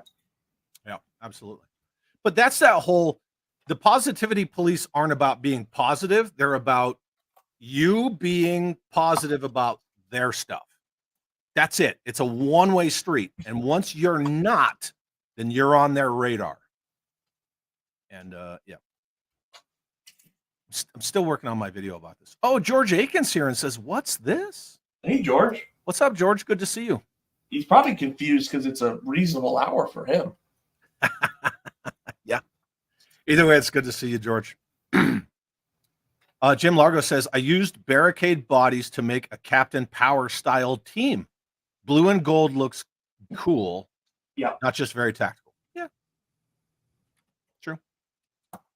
But not everybody always looks tactical, right? There's a time and place. And then Daredevil Dave said, if Bobby had bought the name Flint, he would have to change the name to Flintlock. I think he would have just kept it as Flint just to piss people off. Because I would. Yeah.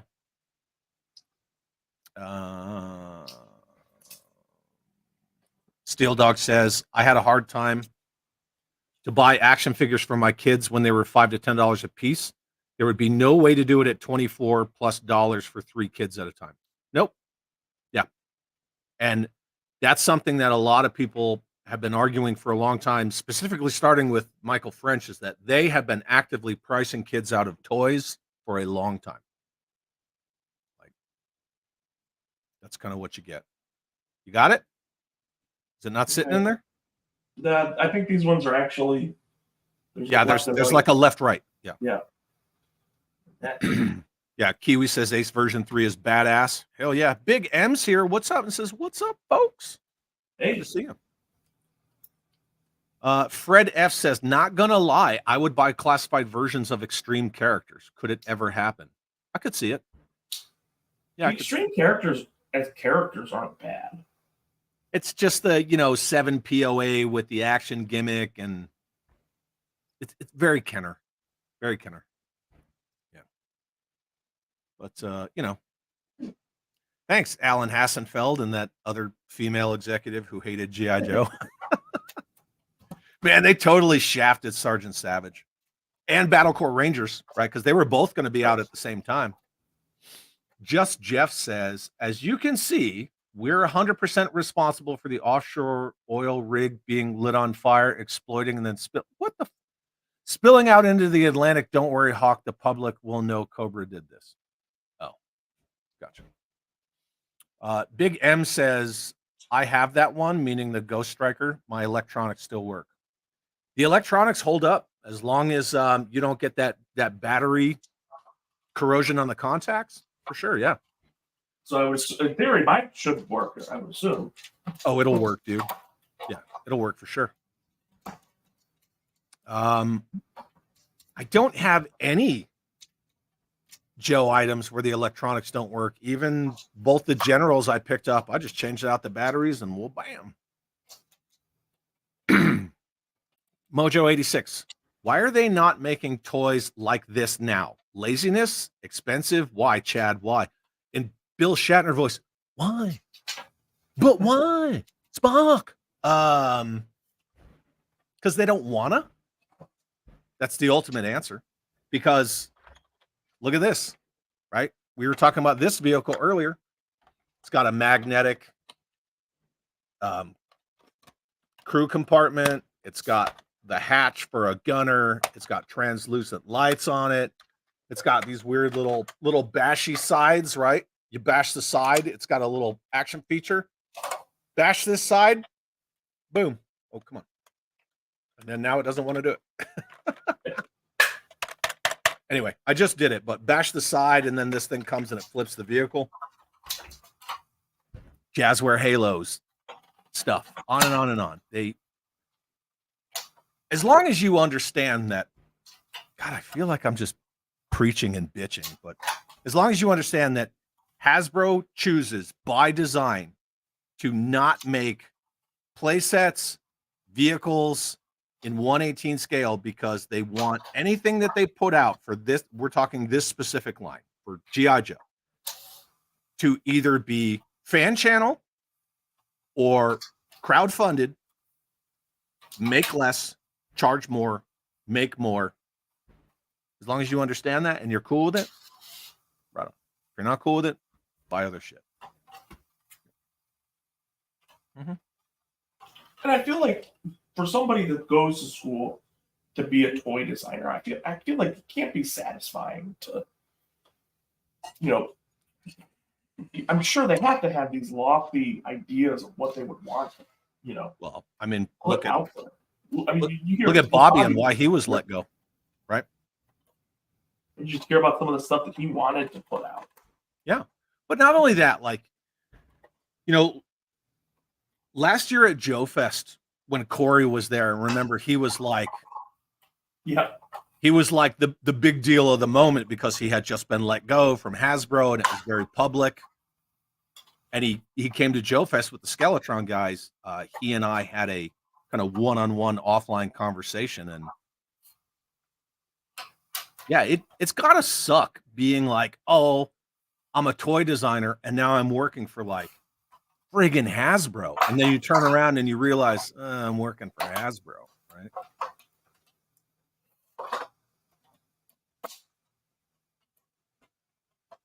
So just kind of one of those things. Daniel Rodriguez, when are we going to get a book with all the blueprints? Carson, get on it. Next book. Yeah. A book of just blueprints would be rad. That's a freaking awesome idea. You know what? Carson's on with me and Jay tonight. I'll bring it up. How about that? I will bring it up. Yeah. So anybody who's going to come hang out with me and Jay tonight for Versus with Carson, I will ask him directly, and then you can hear the answer. Jim Largo, what's a decent price for a Conquest X30 these days? I don't think the Conquest is that uncommon. No, it's very common. We're talking just like the original gray one. I would say no more than $100. That's what I would say. But I get my mind stuck in this loop where I remember what I paid for a thing and I still think it's that price. So in my mind, I will tell you that don't pay more than $300 for a complete terror drone. Which is, not going to happen, but yeah, I don't know. These I stickers, would honestly what? The blueprints don't line up with the back of the box where the stickers go. Yeah. Yeah. You're getting into that whole quality control questionable. I think the box probably looks better. Yeah. I generally follow boxes. That's me. Jim, I think it wants the flag to go all the way down here. No, negative. Right here. Come here, motherfucker. I don't know, man. Shooter preference. Look. Whatever. But it matches up with this side, right? So see, there's that side. Yep. And then there's that side. At least they did it symmetrically. Dude, when I was stickering my Night Striker, I had 3D Joe's pulled up. I had yojo.com pulled up. I had the freaking blueprints pulled up because 3D Joe's has all the blueprints too. Mm-hmm. And then I had an image of the box, all different. So I just did what aesthetically looked the best to me. Anyway, Jim, I would say a decent price for a Conquest X30 is whatever you think is a good price that you can get it for. That's what I would think. Well, or if you really need one, I can just hook you up, dude, because I have a couple. Whatever. Brendan Haley, all the way from Portugal, says, one day I will get a Ghost Striker, such a wonderful aircraft. Yeah. Oh, and then Kiwi says, never go full classified. And I'll be honest, I almost put that shirt on this morning. I almost put it on, but instead I kind of went with the Maiden. So, yeah. Kiwi says, don't forget to hit that like button. So everybody who's hanging out, if you could, please hit the like button for Mr. Vargo. Yeah, and if you're not subscribed and wouldn't mind doing that, I'm just hit 400 and I'd like to get to 500. Yeah, buddy. The Alleviator sends this. I don't. The shocked in the derp face. Maybe. HoloNet says, I only have the Cobra version of that Monster Blaster APC. That's a good version too.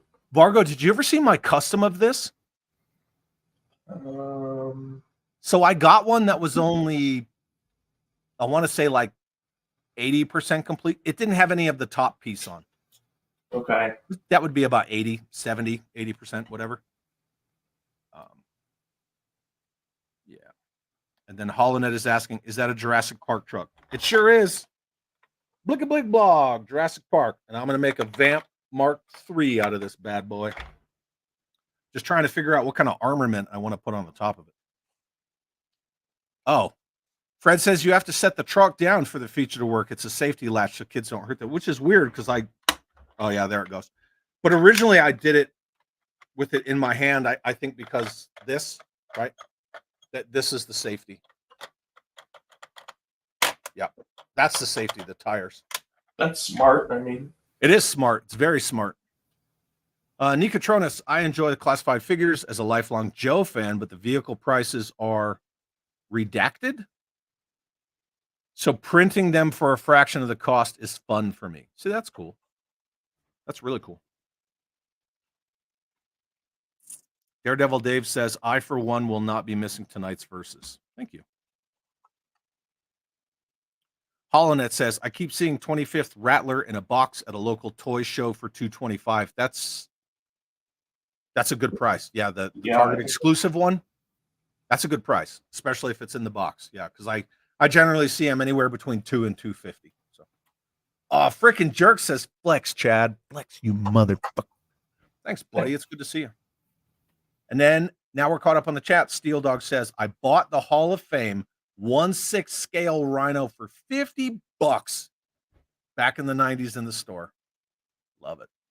That's a cool vehicle. When I first I saw the box online first, I actually thought it was 3 3/4 inch. Yeah, that's rad. Let me grab that custom one that I made.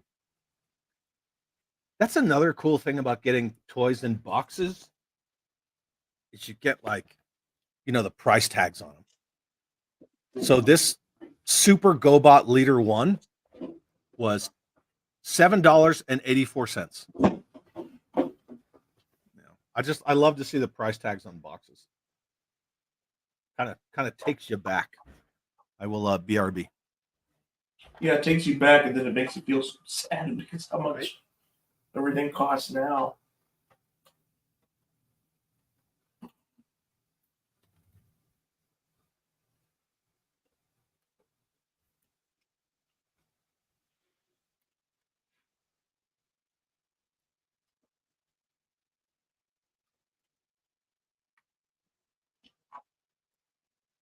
Okay, I need all of you to maintain your composure because I'm going to Chad flex the shit out of this.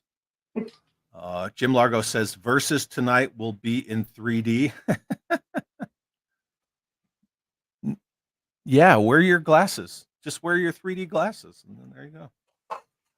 All right, Mr. Vargo, check this out. So this is a Cobra version that I made, and it's still got, everything in it. You can see the little driver. I've got all modern figures in here. And because it didn't have that whole top piece, what I did was I took a Dragonfly chin gun, and since it's like a Viper transport, I put all their backpacks in here as like kind of storage for their kits when they jump out. And then I just put the 3D printed Cobra Stinger launcher, and it's set right in the back, man. Sweet. I just put it right down in there. So yeah, that looks dope. Yeah, it was fun to make. I just G'd this sucker up, but really fun build. Loved it. Yeah, that's my custom Cobra version. Whatever. Little Viper, like fast attack personnel carrier. Pretty fun. So you got to figure it's what, 1, 2, 3, 4, 5 driving the vehicle, and then it carries like 4. So like a fire team dismount. Pretty rad. How's it coming? We're almost done with stickers. Looks good, dude. Yeah, and then Jim Largo says, Chad Flex, sweet custom. Thanks, buddy. I appreciate it. A lot of the customs I made were, I don't want to say out of necessity, but when I first started really recollecting stuff, I would get incomplete vehicles and either complete them or set them aside for customs. And I guess I still just been kind of carrying that on. Holonet says $7 a liter one. I thought GoBots were cheaper than Transformers. That sounds expensive. Well, that's a super GoBot. The normal GoBots, they were $297. So these are the normal GoBots. The super GoBots were larger. That's why. Guess why, actually.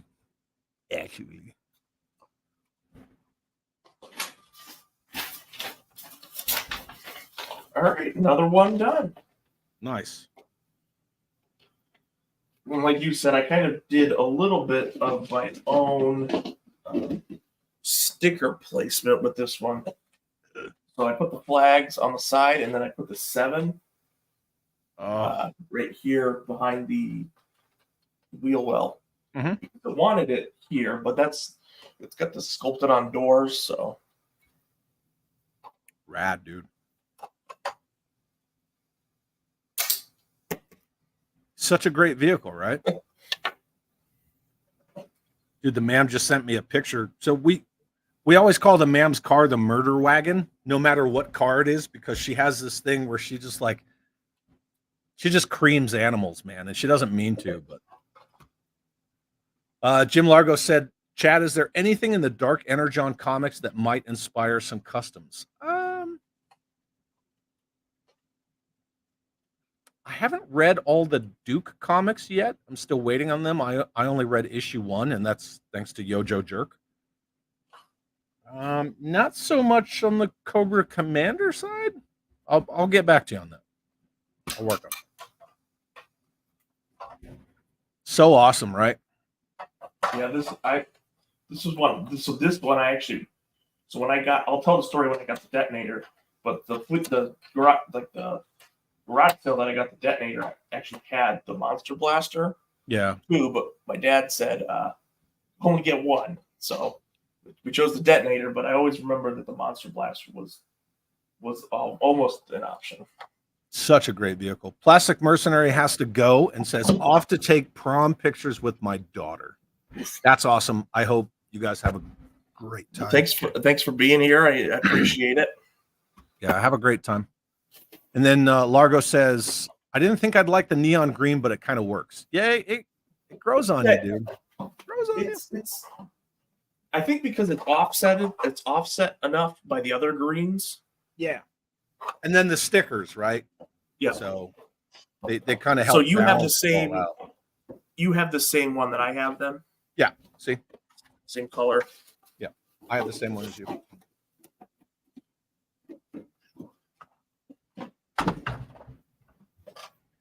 And then I have my super cool one, actually. Yeah. Nicotrona says the Skybound stuff is so good. I'm really enjoying those stories so far. I still have not read any of the Skybound stuff yet. So Yojo Jerk sent me the Transformers, the Cobra Commander, and the Duke, like the number ones. And then I got into it. The only couple of local comic stores here don't carry them. You would have to kind of special order them or do a subscription through them. So, I just found an online retailer. And then this place was really good. They had all the variant covers. So, pick whichever one you want. And I got all the Cobra Commanders and all the Dukes. The Cobra Commanders already showed up and the Dukes haven't. So I ordered them at the same time. The mail's being weird, dude. I've noticed that. Especially really weird right now. If it's coming across from one coast to the other coast, I noticed it. But the weird thing is I've ordered stuff from the UK that's already shown up. Speaking of which, check this out. I know you saw this, but if George Aiken's still here or anyone else who's into the old Action Force, such a phenomenal vehicle, man. I freaking love this thing. Yeah. Q4 Swordfish. All right, we're going to do it? Detonator? Yep. But real quick, I know we brought him up earlier. We got this version of Keelhaul with his, Ghost Striker on the back of his shirt. Wait. Yep. Got my Ghost Striker shirt on today, too. And then show his jacket again. Blam! Yeah, So there's a small logo variant on that too. Yep. Which I'm glad that's not the one I bought, because I bought this one sealed. Awesome. Yeah, buddy, freaking Q Force. I'm done with Q Force now. I'm just knocking them all off the list, man. I got to finish Space Force.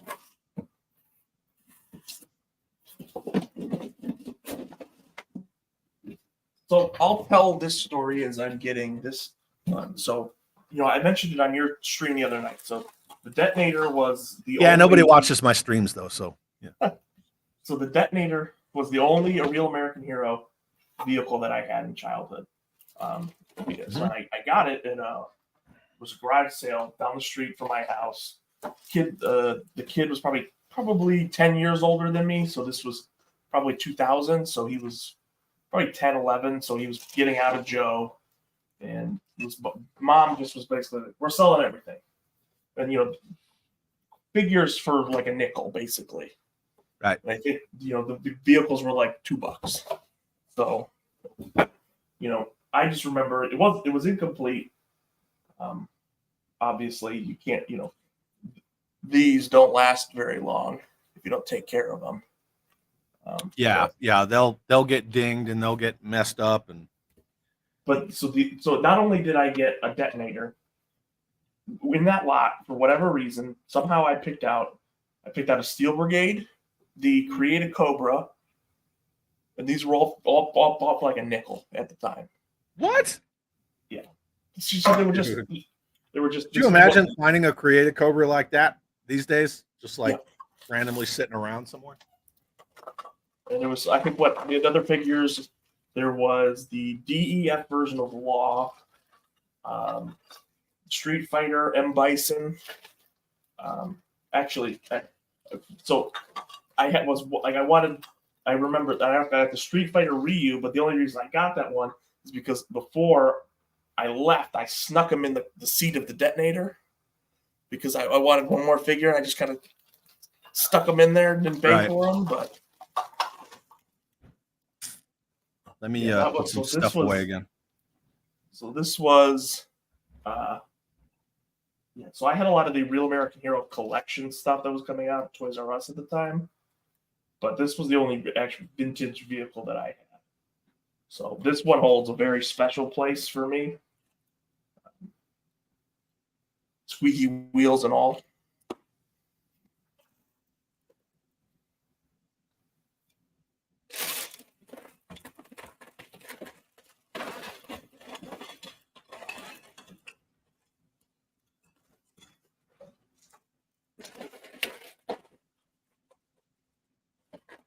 So the other thing was, so with this, it was incomplete, but it still had the plunger. And I could tell as a kid that the plunger did something, but since it didn't have the pressure coming back into the bellows, I could never lift it up. And at that point, I didn't know any better. What did you do with the bellows? I went and grabbed mine too, just to whatever. Well, so I was saying, so mine, it still had, I think it had the bellows in it, and it had the plunger. And I could tell as a kid, I was like, the plunger did something. Because I didn't know what this vehicle was at the time. Because, since it didn't have the tube coming back into it, you could never pull the plunger back up. But I distinctly remember, I think there was supposed to be more to this vehicle. Daredevil Dave is telling someone, I have duplicates of most of the Cobra Commander series if you want them. If that's for me, brother, I already got all the Commander ones. I'm just waiting on the Duke ones to show up. And then Largo asks, does your Q-Force have a Scuba Pete? Yeah, actually it does. He's over there right in front of the bow of my flag with my sea lion. And he's all in black. So, yeah. Jim Largo, any thoughts on some of the newer third-party 118 scale vehicles like Wayward Goat Collectibles, the Marv. Have you seen that, the Marv? I don't think I have. So yeah, it's third-party, just like Jim said, and Wayward Goat. They make the Marv. I'm sure you saw it at Joe Fest last year if you went to the Marauder Gunrunners table, because they had those big. They had a tan one and a black one. It looks like a pretty much a standard Army Mat V. Okay, But they're like maybe, over frickin' scaled. I think the Marv looks great, but it just doesn't scale well. It's gigantic. That's what she said, but it's like a little too big. That's what she said.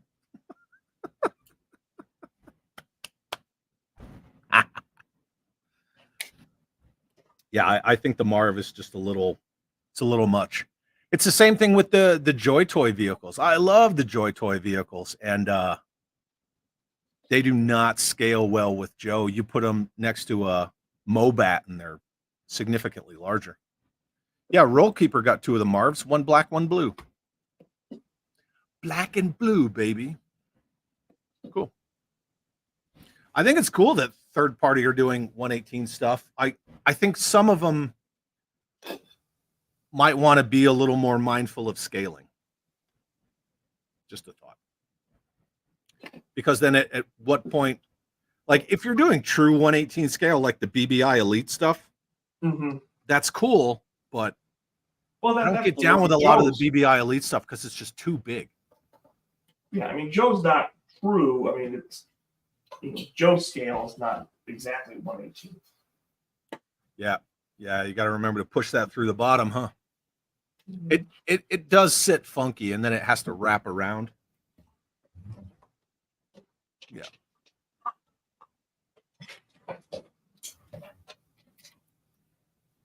Dude, I love that front bumper. That thing is mean. That push bar. That's one of the things that when I picked it out as a kid, I was like, that was one of the things that like stood out. I was like, this thing's gonna run over some Joes. Oh yeah, it's like just the profile, the whole front of the vehicle is ridiculous. Oh, and look, see him in the baggie. Yep. Yeah, I just left him in the baggie. Generally, this is kind of what I do. This is such a rad vehicle, man. It holds so many figures.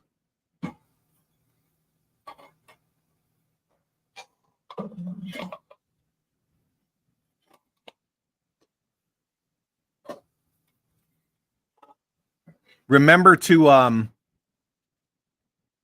well, there are very, very many ways. There is not the way, but I rat fucked that whole rear gun thing before I even put the top on. Yeah, I might end up doing that just because it's a lot of finger fiddling. Yeah. And then the hose has to go around. Bruh. Jim Largo says, Nerf or nothing. I prefer nothing. I think it works well for the detonator. That I will say. And this actually was not a Hasbro design. They bought this design from someone else. An outside party designed this and Hasbro bought it. And it originally was not even for G.I. Joe.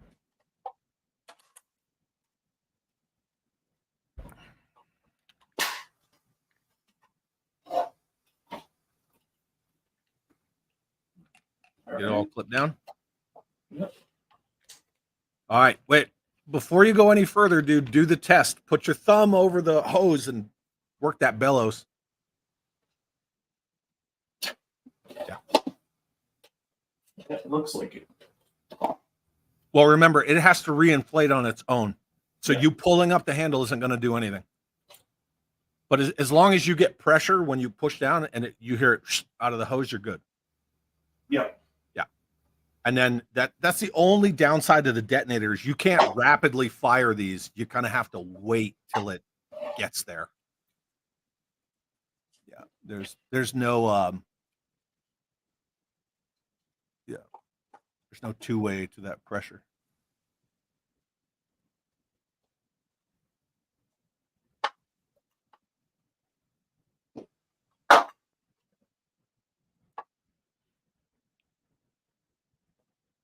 And the ratchet in that thing is beefy.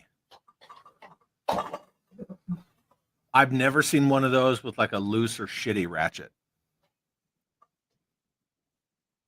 It's just a cool, I mean, for this being the last major Cobra vehicle and the Blockbuster being the last major Joe vehicle, they definitely had, I mean, they were two solid, Oh yeah, big vehicles to end the line with. Yeah, you can't go wrong with either one of these vehicles. I know, there are people that they don't like the Nerf launchers. That's totally fine too. But even if you took the Nerf launchers off, I mean, and you just look at that thing as a cannon.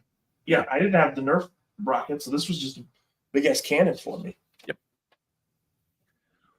Okay, so when Fun School got a hold of all of the G.I. Joe extreme vehicles that have that, extreme launching action, Fun School didn't put any of the launchers on them. So even that Battle Hawk, it still has the launchers, but they're supposed to be guns. Yeah, they must have not had the Nerf license. Dude, I will say, as like a confession of the day thing, I bought that Battle Hawk for two reasons. One, super friggin' rare. And two, the sheer curiosity because of the rarity. When I opened it, I was unimpressed. And I was really trying to mask my disappointment while I was opening that live. Because I didn't want to say, like, this thing totally sucks. It's cheap as hell. It's kind of garbage. The canopy's broken out of the box. Why did I pay this much money for this thing? That's like paying for a flag, and Well, yeah, for the price that you paid for that, what you could have gotten instead. Yeah. I'm a little disappointed in myself for that. A little bit. But I mean, hey, whatever, bragging rights. I have a Fun School Battle Hawk, I guess. I could have bought so much Action Force stuff.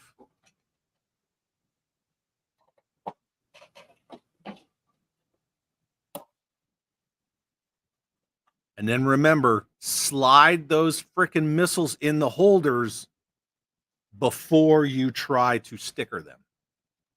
That's what's fighting with me. The first one went in super easy. Yeah, I remember having to kind of manhandle one of them.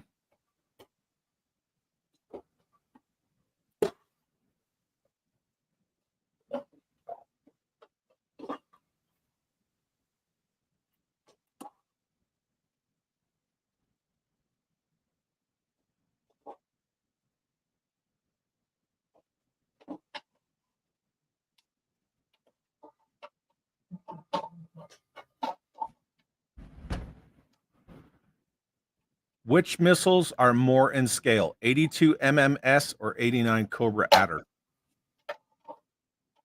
Cobra Adder. Yep. There's actually that vehicle that the Cobra Adder is based on right over here at the National Nuclear Science Museum, along with the vehicle that the Thunderclap is based on. I should really go over there and film a bunch of stuff and make a video out of it. I should just get off my ass and go to it. It's not like I go to work. And then Fred says, Fun School was always like that. I bought a ton for cheap in the early 2000s. Oh, did I tell you, Vargo, that my buddy Chris Slaymaker, who helps run the 90 to 94 Joe group, he found the freaking Fun School Grizzly Jeep, the like brownish maroonish one. He found one in a listing on eBay and he sent it to me, man, and I bought it immediately. Yeah, I think you bought it right when I had hopped on Sunday, like pre-show. That's right. That's what it was. Yeah. Yeah. Fun School was always like that. Totally agree. I think it just stings because of the cost of the Battle Hawk. That's what stings. Because even the blue version of I want to say Silent Strike. It's not Silent Strike. The blue version of that black Extreme aircraft is not that expensive. It's just yeah, buddy. It's just the Battle Hawk. And then yeah, Jim, I'll go do it. I'll go film a bunch of stuff. Yeah, I will. You got to go get that. Yeah, I shot it over to the dog, and she's looking at me like, "What are you doing?" Did you see the unboxing that we did where the ma'am was on one side of our great room and I was at the front door and she shot it at me? Yep. And it like boom, like you hear it hit the door behind my head. Oh snap! Just Jeff. Just finished kit bashing. Night Force Duke together for classified via spare parts. Cool. Did you just disconnect your hose? Yeah, I don't. I know Carson's talked about it a couple of times that he's had his break right here. It's the tension on that turn, right? Because the term is called radial bend, right? So you don't want to bend that hose that far, and it's such a drastic turn that once it starts dry rotting, it loses all of the pressure inside of it. So mine will just probably sit right here, kind of. That's how mine is. I have the hose tucked under the chassis, just kind of underneath that wheel well. That's just me though. Man, I'm just hitting this camera left and right.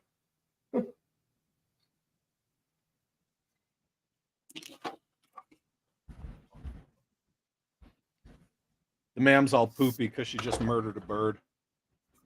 And I was driving home from work today, middle of the state highway. There was like just a whole family of geese just walking. Like 8 babies, just no care in the world. Did you say geese? Yeah.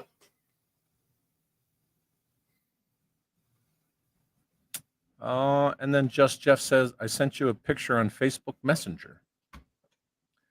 I can't give Chad any shade. I've been meaning to film the Mayan ruins around here for years.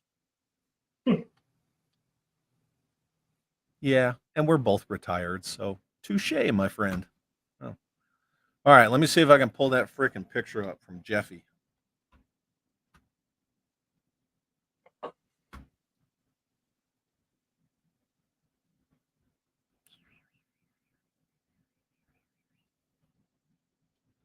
Man, I'm still tired. I slept till noon.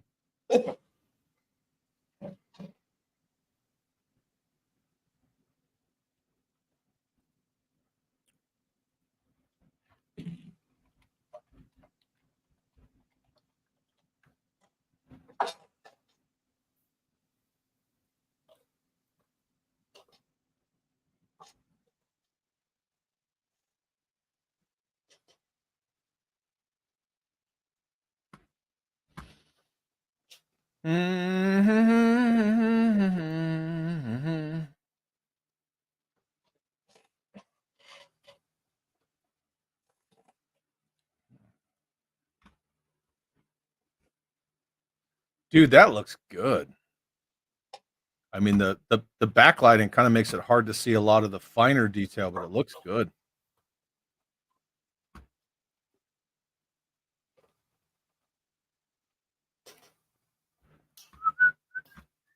I have no idea why I'm whistling.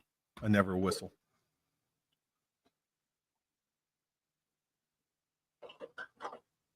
Got to be mindful of people who whistle. You're not a whistle while you work type of guy? Whistling while you work is one thing, but people who like walk down halls or like in businesses and they're whistling all the time, it's an attention thing. That guy it's a subconscious, desire for people to pay attention to you. Kind of weird. I don't know. You look up the psychology of whistling. It's like there's like all these studies on people who whistle and why they whistle, when they whistle, where they whistle. It's very interesting, actually. Oh, Hello. there she is. You want ear rubs? Is that what you want? Callie's a huge fan too. Sometimes she'll put her snout in her stomach and just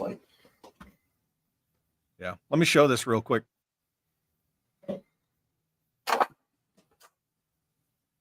don't step on the Look at toys. that. She take your shit? Yeah, she bumped it, but See him? oh yeah, that's sweet. That weapon looks good. That is definitely not that's not a classified weapon. Yeah, man, he looks good. Night Force Duke looks perfect next to Tunnel Rat. Good job, dude. Very good job. Cool. Well, now I will get rid of. Yeah, Valaverse weapon. Go figure, right? How do we make this one big again? I had it as the spotlight. Gotcha. Is what I did. Yeah, cool. I dig it. Yeah, and then everybody's saying hi to your dog. Oh, your wife's here. Hi. Yeah, she just knows the dog. She knows the dog was on camera. That's what she's. Oh, yeah. Daredevil Dave says, a week after getting my first Jeep, I ran over a 40-pound wild pig on the way to work. Damn. On the way back that evening, there was pork everywhere. It's the circle of life, right? You're feeding the crows, et cetera, et cetera.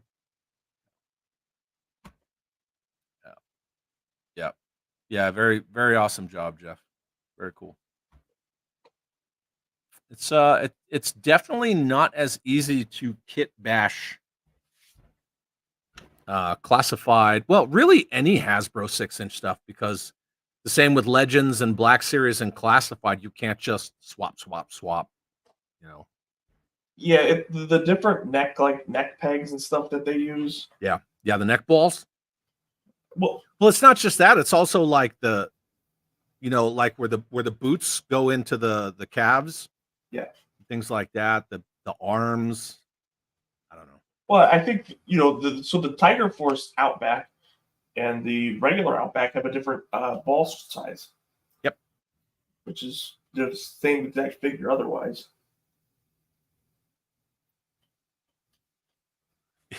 And then your wife says, "No, I just pulled in the garage and I'm getting the cans from the curb."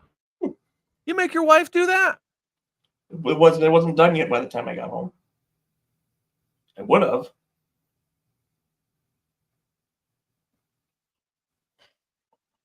I'm not throwing shade, my dude. I do not like when Mandy tries, and I'm like, "Don't you fricking touch that trash can! Like, get off the garbage." Normally, it's done by noon on a Friday, but they were late today, so. Yeah, and then just Jeff said he had to put some sticky tack on top of that ball peg because there's no consistency. There is not. It's been discussed by a lot of people at length.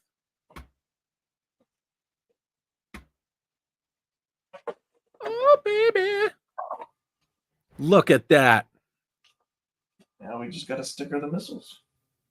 Yeah, they like to come off. I remember that from the last one I had. I put 2 little drops of super glue. Right, so I'd wrap it all the way around. I keep that positive tension on it so it stays tight.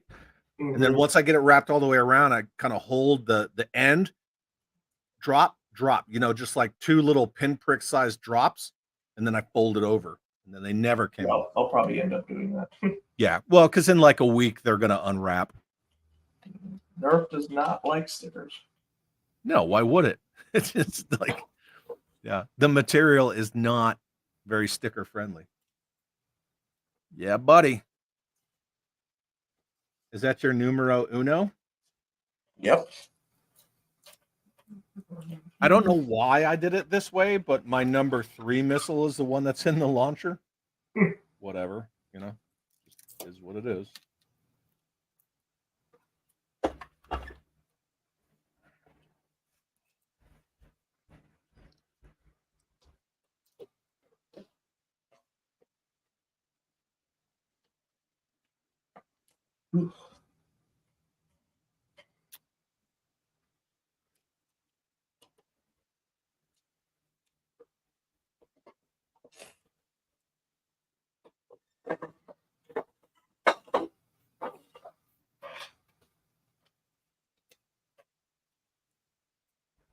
I'm sending the ma'am a picture of you.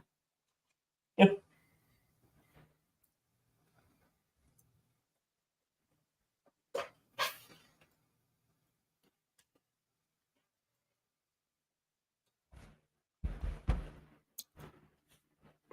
Oh, snap. Look, your wife is diming you. Guess who took him down to the curb yesterday, too?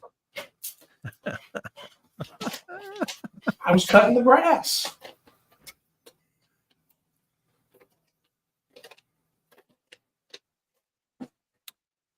I'm not making comparisons. I'm retired, right? Like, I like doing homebody stuff. I'm very meticulous. I'm very clean. It suits my skill set.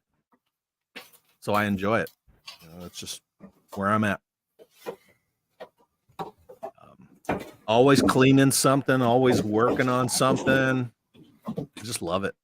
You know, if it's not dollies, it's projects around the home. Daredevil said 3M sprayed adhesive on the back of the sticker before you place. It will stick it to that foam for sure. Yeah, like I said, I just use the 2 little dabs. Beep, beep. Couple little beads, held on just fine. And then it's only sticker to sticker. So Yep. Yeah, she said in his defense, he cut the grass. I refuse to do that. Man, I love mowing lawns. I freaking love mowing lawns. I get out my little edger, little weed whacker, you know, just like trim it up all nice. We have one lawnmower that is it's a push mower that you can't raise or lower the deck anymore. Oh, that sucks. That's what we have. And then your missus says you can come over anytime, Chad, and clean. We've got a shed to take down. I'm down. Bam! Look at that. Yep. So you enjoy edging? Yeah, I'm an edgelord, dude. I don't even know what that means. I know there's such a term, but Mojo says I forgot what grass is. I'm in Arizona, all dirt and rock. Dude, I'm in Albuquerque, New Mexico, so I feel you, man. But the last base that the ma'am and I are on, we don't pay for water.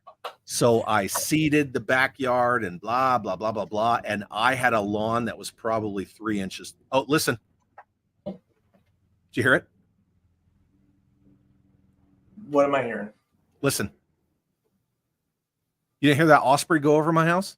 No, I didn't. I guess my mic canceled it out, but yeah. Yeah, anyway, Mojo, I feel you, man. It's all dirt and scorpions and bullshit. A lot of prairie dogs. I have a lot of prairie dogs here. Dude, you built all those. Yeah, no, I didn't think I was going to get it all done. But your mom. Your missus likes watching grass cutting videos on TikTok? Apparently. Is that a thing? She watches everything on TikTok. I can't stand it. Oh, the ma'am watches nothing but Hulu. Every time I turn around, she's got something on Hulu. But whatever. She also watches, I think, like Snapchat stories, which the Snapchat I remember when I was single didn't have stories. It wasn't about that. So. Oh, she's in the room. Oh, you're in trouble. You're in trouble. All right. So, did you have fun building them? Yeah, I think it's something that you don't do anymore. I mean, you don't really put together toys that often. I mean, even in the Spy Troops Valor vs. Venom, most of them all came pre-assembled. I mean, yeah. Daredevil loves the before and after effect of cutting grass, right? Isn't that is just, it's rewarding. So rewarding. Dude, those vehicles look fantastic, man. You kind of make me want to open my Scorpion now. Hi, Chad. Hi. It's like, is that your wife? It's like, yeah. yeah. I saw the hand come in and trying to figure that out. I think I'm gonna open my Scorpion now, dude. You want to maybe not like right now. You can put it together right now. See what color you got. Well, I don't have the extra camera thing going on right now. Yeah. But I'll at least bust it open and tell you which one I have. Get up there. I got to move everything out of the way, right? Because it's like behind my Invader, behind this, behind that. Look at this, dude. $5. $5. Did any of these have any price tag? Ghost Striker was $40 at a Hills. That's actually on the high end, man. Probably because the electronics, you probably were paying for that. You know what? And these, I love these. Yeah. I love them.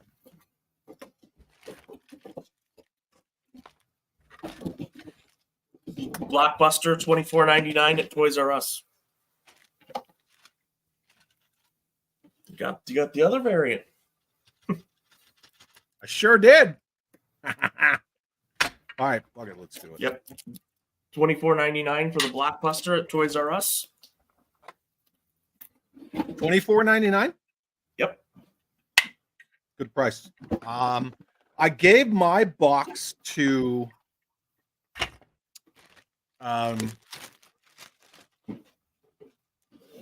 Josh Lick, which is he's another really good collector guy. But I gave the Blockbuster box to Josh Lick, and Sweet. Let's see. Don't remember what the price was on that. The Detonator was $18, now $14. There you go, right? I wish that's what I paid for mine, but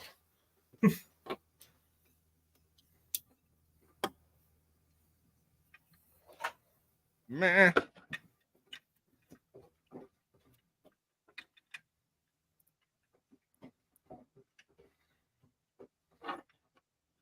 Is that upside down? I think it's upside. put it together, Chad. That's what I'm doing, dude.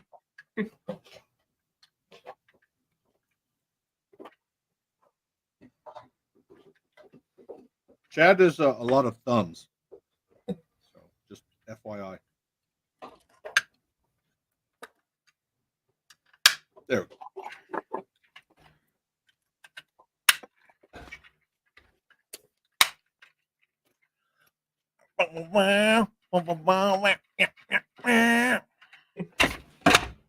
Oh, did you make me big? That's what she said? Yes.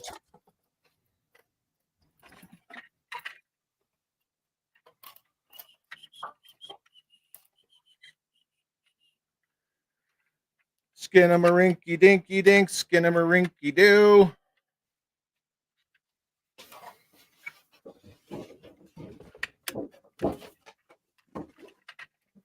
Everything's just falling. Everything's falling off. Hey, can you complete this maze in one go? I don't know. It looks pretty hard. Do we have any AA batteries? What do you need? Batterize these? I'm gonna look for some batteries and put it in the Ghost Striker. Daredevil Dave said, "You're G.I. Joe. I think you can do it." Maybe. What about all those ones we bought from Amazon? I don't think so.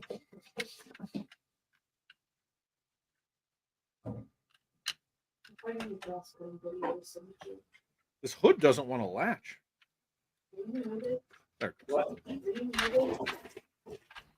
Yeah, and then one thing he didn't show is that the hood, right? So hood actually opens. So pretty fun.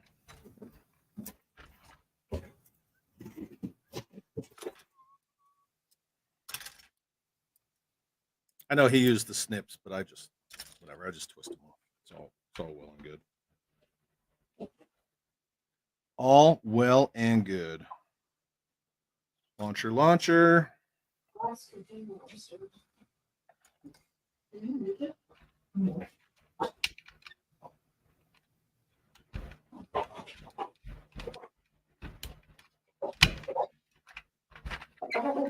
Launcher's in.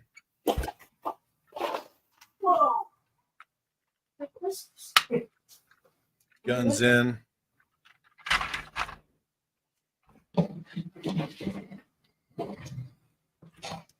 Fuel can. Yeah, that's one thing I really like about the Scorpion is that it has a fuel can. Like they kind of got rid of that after a while, but Yeah, and it just just put that fuel can down in there. It's fun. Just one of those extra little things that they really didn't need to do, but it's cool.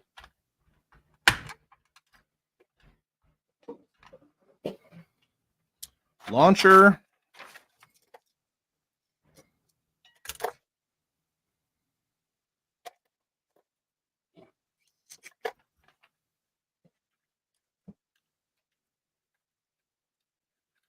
Bumper.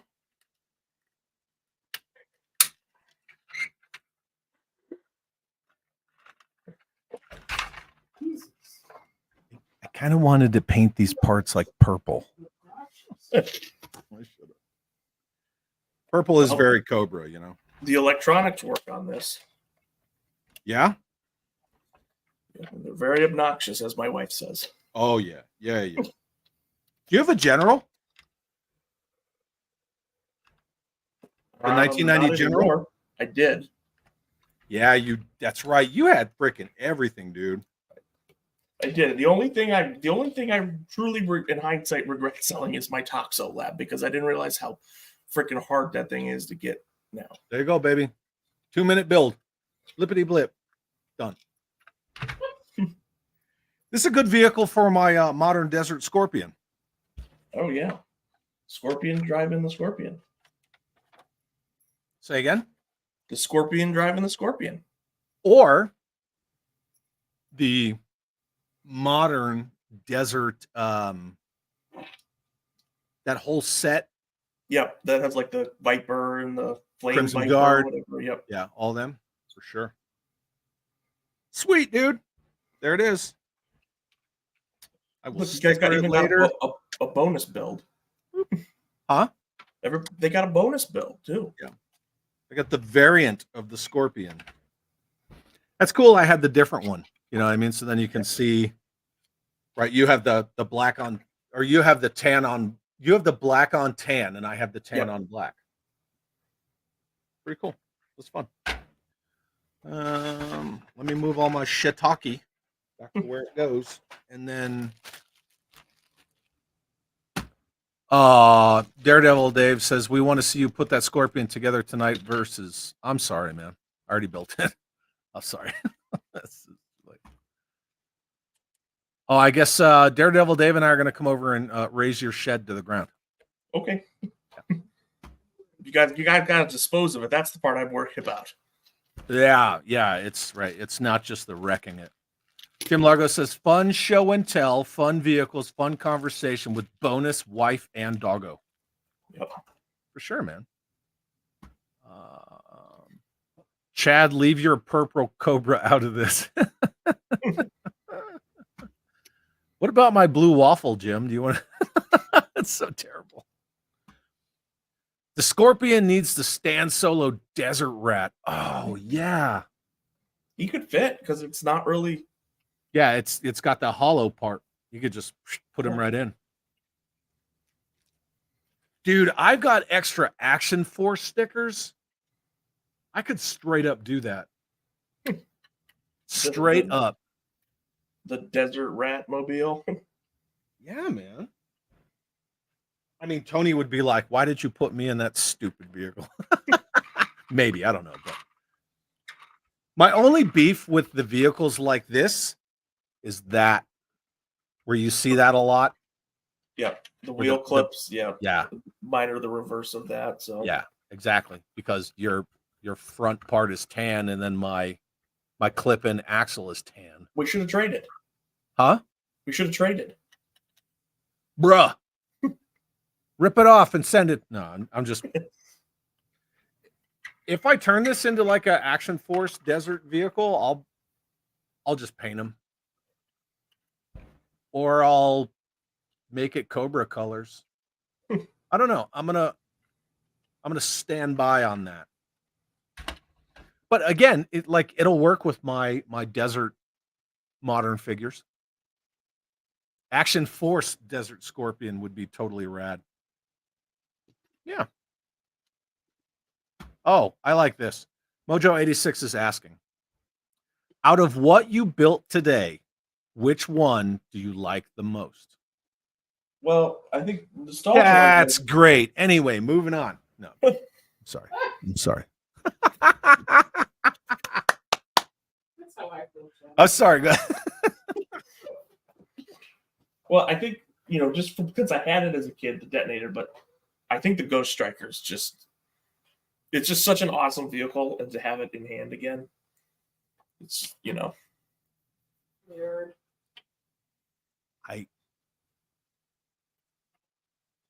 Dude, the Ghost Striker is so rad. But I have to say, none of those are real stinkers. The Desert Scorpion, or the Scorpion, it's a lower end vehicle. That would be like if you built a Ram with a Sky Striker and a Mobat or whatever.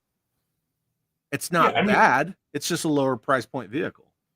I think all of these vehicles in my mind, they're all 93 or 94, so I feel like not a lot of people give them the recognition that they deserve as toys. I think see what you want about your fitting in your 82 to 85 aesthetic, but it's just pure toys. I mean, they're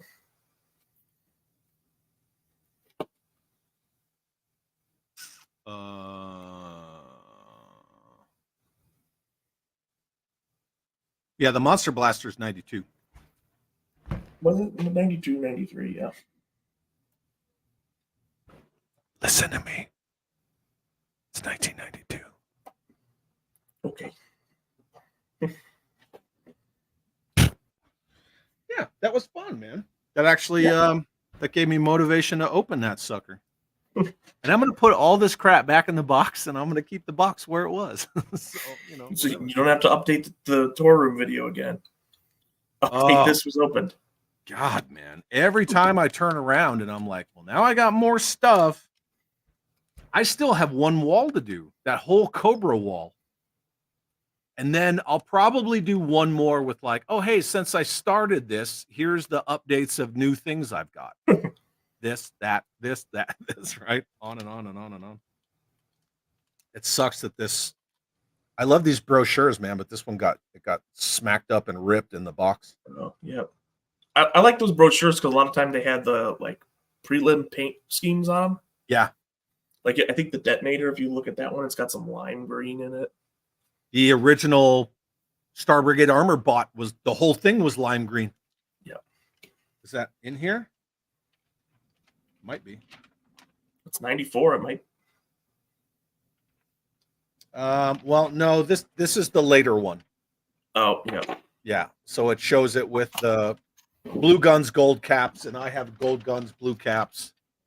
But yeah, the original brochure that showed the armor bot before it released, it was lime green. Yeah.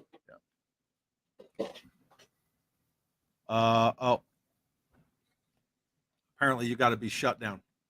I straight up shut you down. Yep. Oh, look it. I think Steel Brigade mail away, baby. You need to just fill that out and just send it and see what if you get a response. Yeah, I could. And then create a Cobra. Yep. That's rad, man. Like these things are so awesome. I have the very first one to mail away for Sergeant Slaughter. And like you just can't go wrong with these.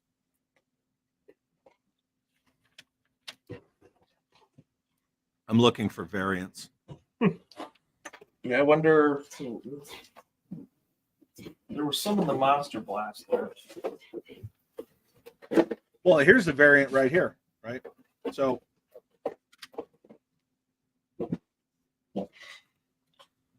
see that version of the collector's case Yep. versus this version of the collector's case.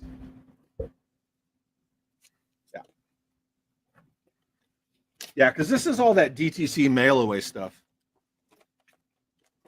The updated version of the little battle belt. Oh, See how the stickers are different? Here, look at this stuff. I'm gonna make myself big. Like all this peripheral Joe stuff, a bike, sleeping bag, a pool tube. Yeah, man. Look at the watches. Give me the watches. Dude, look at this. Daredevil Dave said if I sent in that freaking, they would refer me to Bobby. There it is, right there. Yep. There it is. Yep, and there's the lime green Star Brigade armor bot. Yep, and the yeah. Detonator, the Detonator had white and lime green for sure. Yeah. And then Mojo says, Chad, send out for that mail away and get a response from Vala that says no. He's going to intercept it. TK Storm says, yo, still wrapping up work, and I'll catch the replay, but wanted to say, Cobra. Thanks for stopping in. Thanks for being here, buddy. Yep. Very cool, man. These things are they're so rad. Oh, then there's the fucking Street Fighter Thunder Machine. Yeah. Street Fighter 2, actually, because Street Fighter 2 was G.I. Joe.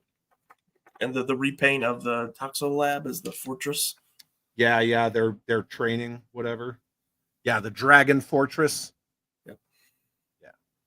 Toxo Lab with no Toxo goop tube or whatever you want to call it. Yeah.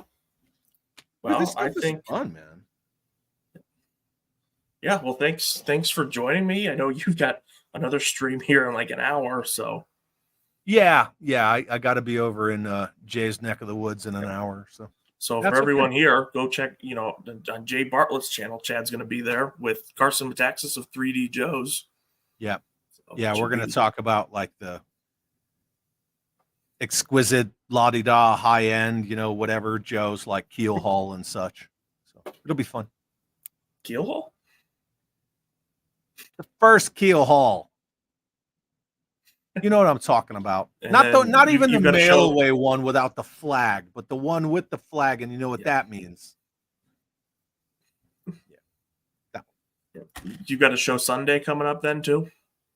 I do, yeah. Sunday I'm gonna have Ryan, Cato's Collections, and Quentin Bedwell, and we're just gonna talk about the stuff that we love. Just gonna have it's like one half of Action Farce almost. Yep. Yeah, it is half of Action Farce, right? Because no Ninja, no Jeremy, no ma'am. Yep. Yeah. Yep. For sure. Because I asked in our Action Farce chat, anybody want to come hang out with me on Sunday? They were all like, yep. So. Well, I think we're going to wrap it up here. Thanks for coming on. Thanks for everybody hanging out. Everybody that's going to check out on the Replay Squad, I appreciate it. Replay Squad is important, man. That's how we get the views. Yep. Right. The Leonard Wave 3 video should be out within probably the next 2 weeks. That'll probably be the next video that you see from me. That'll be rad. My new video drops tomorrow morning. Channel members are already seeing it now. And then sometime at the beginning of the week will be my video about the Snake Eyes game based on the Arkham series. That should be interesting. All right. Well, thanks, everybody. Catch you next time. Bye-bye. Bye.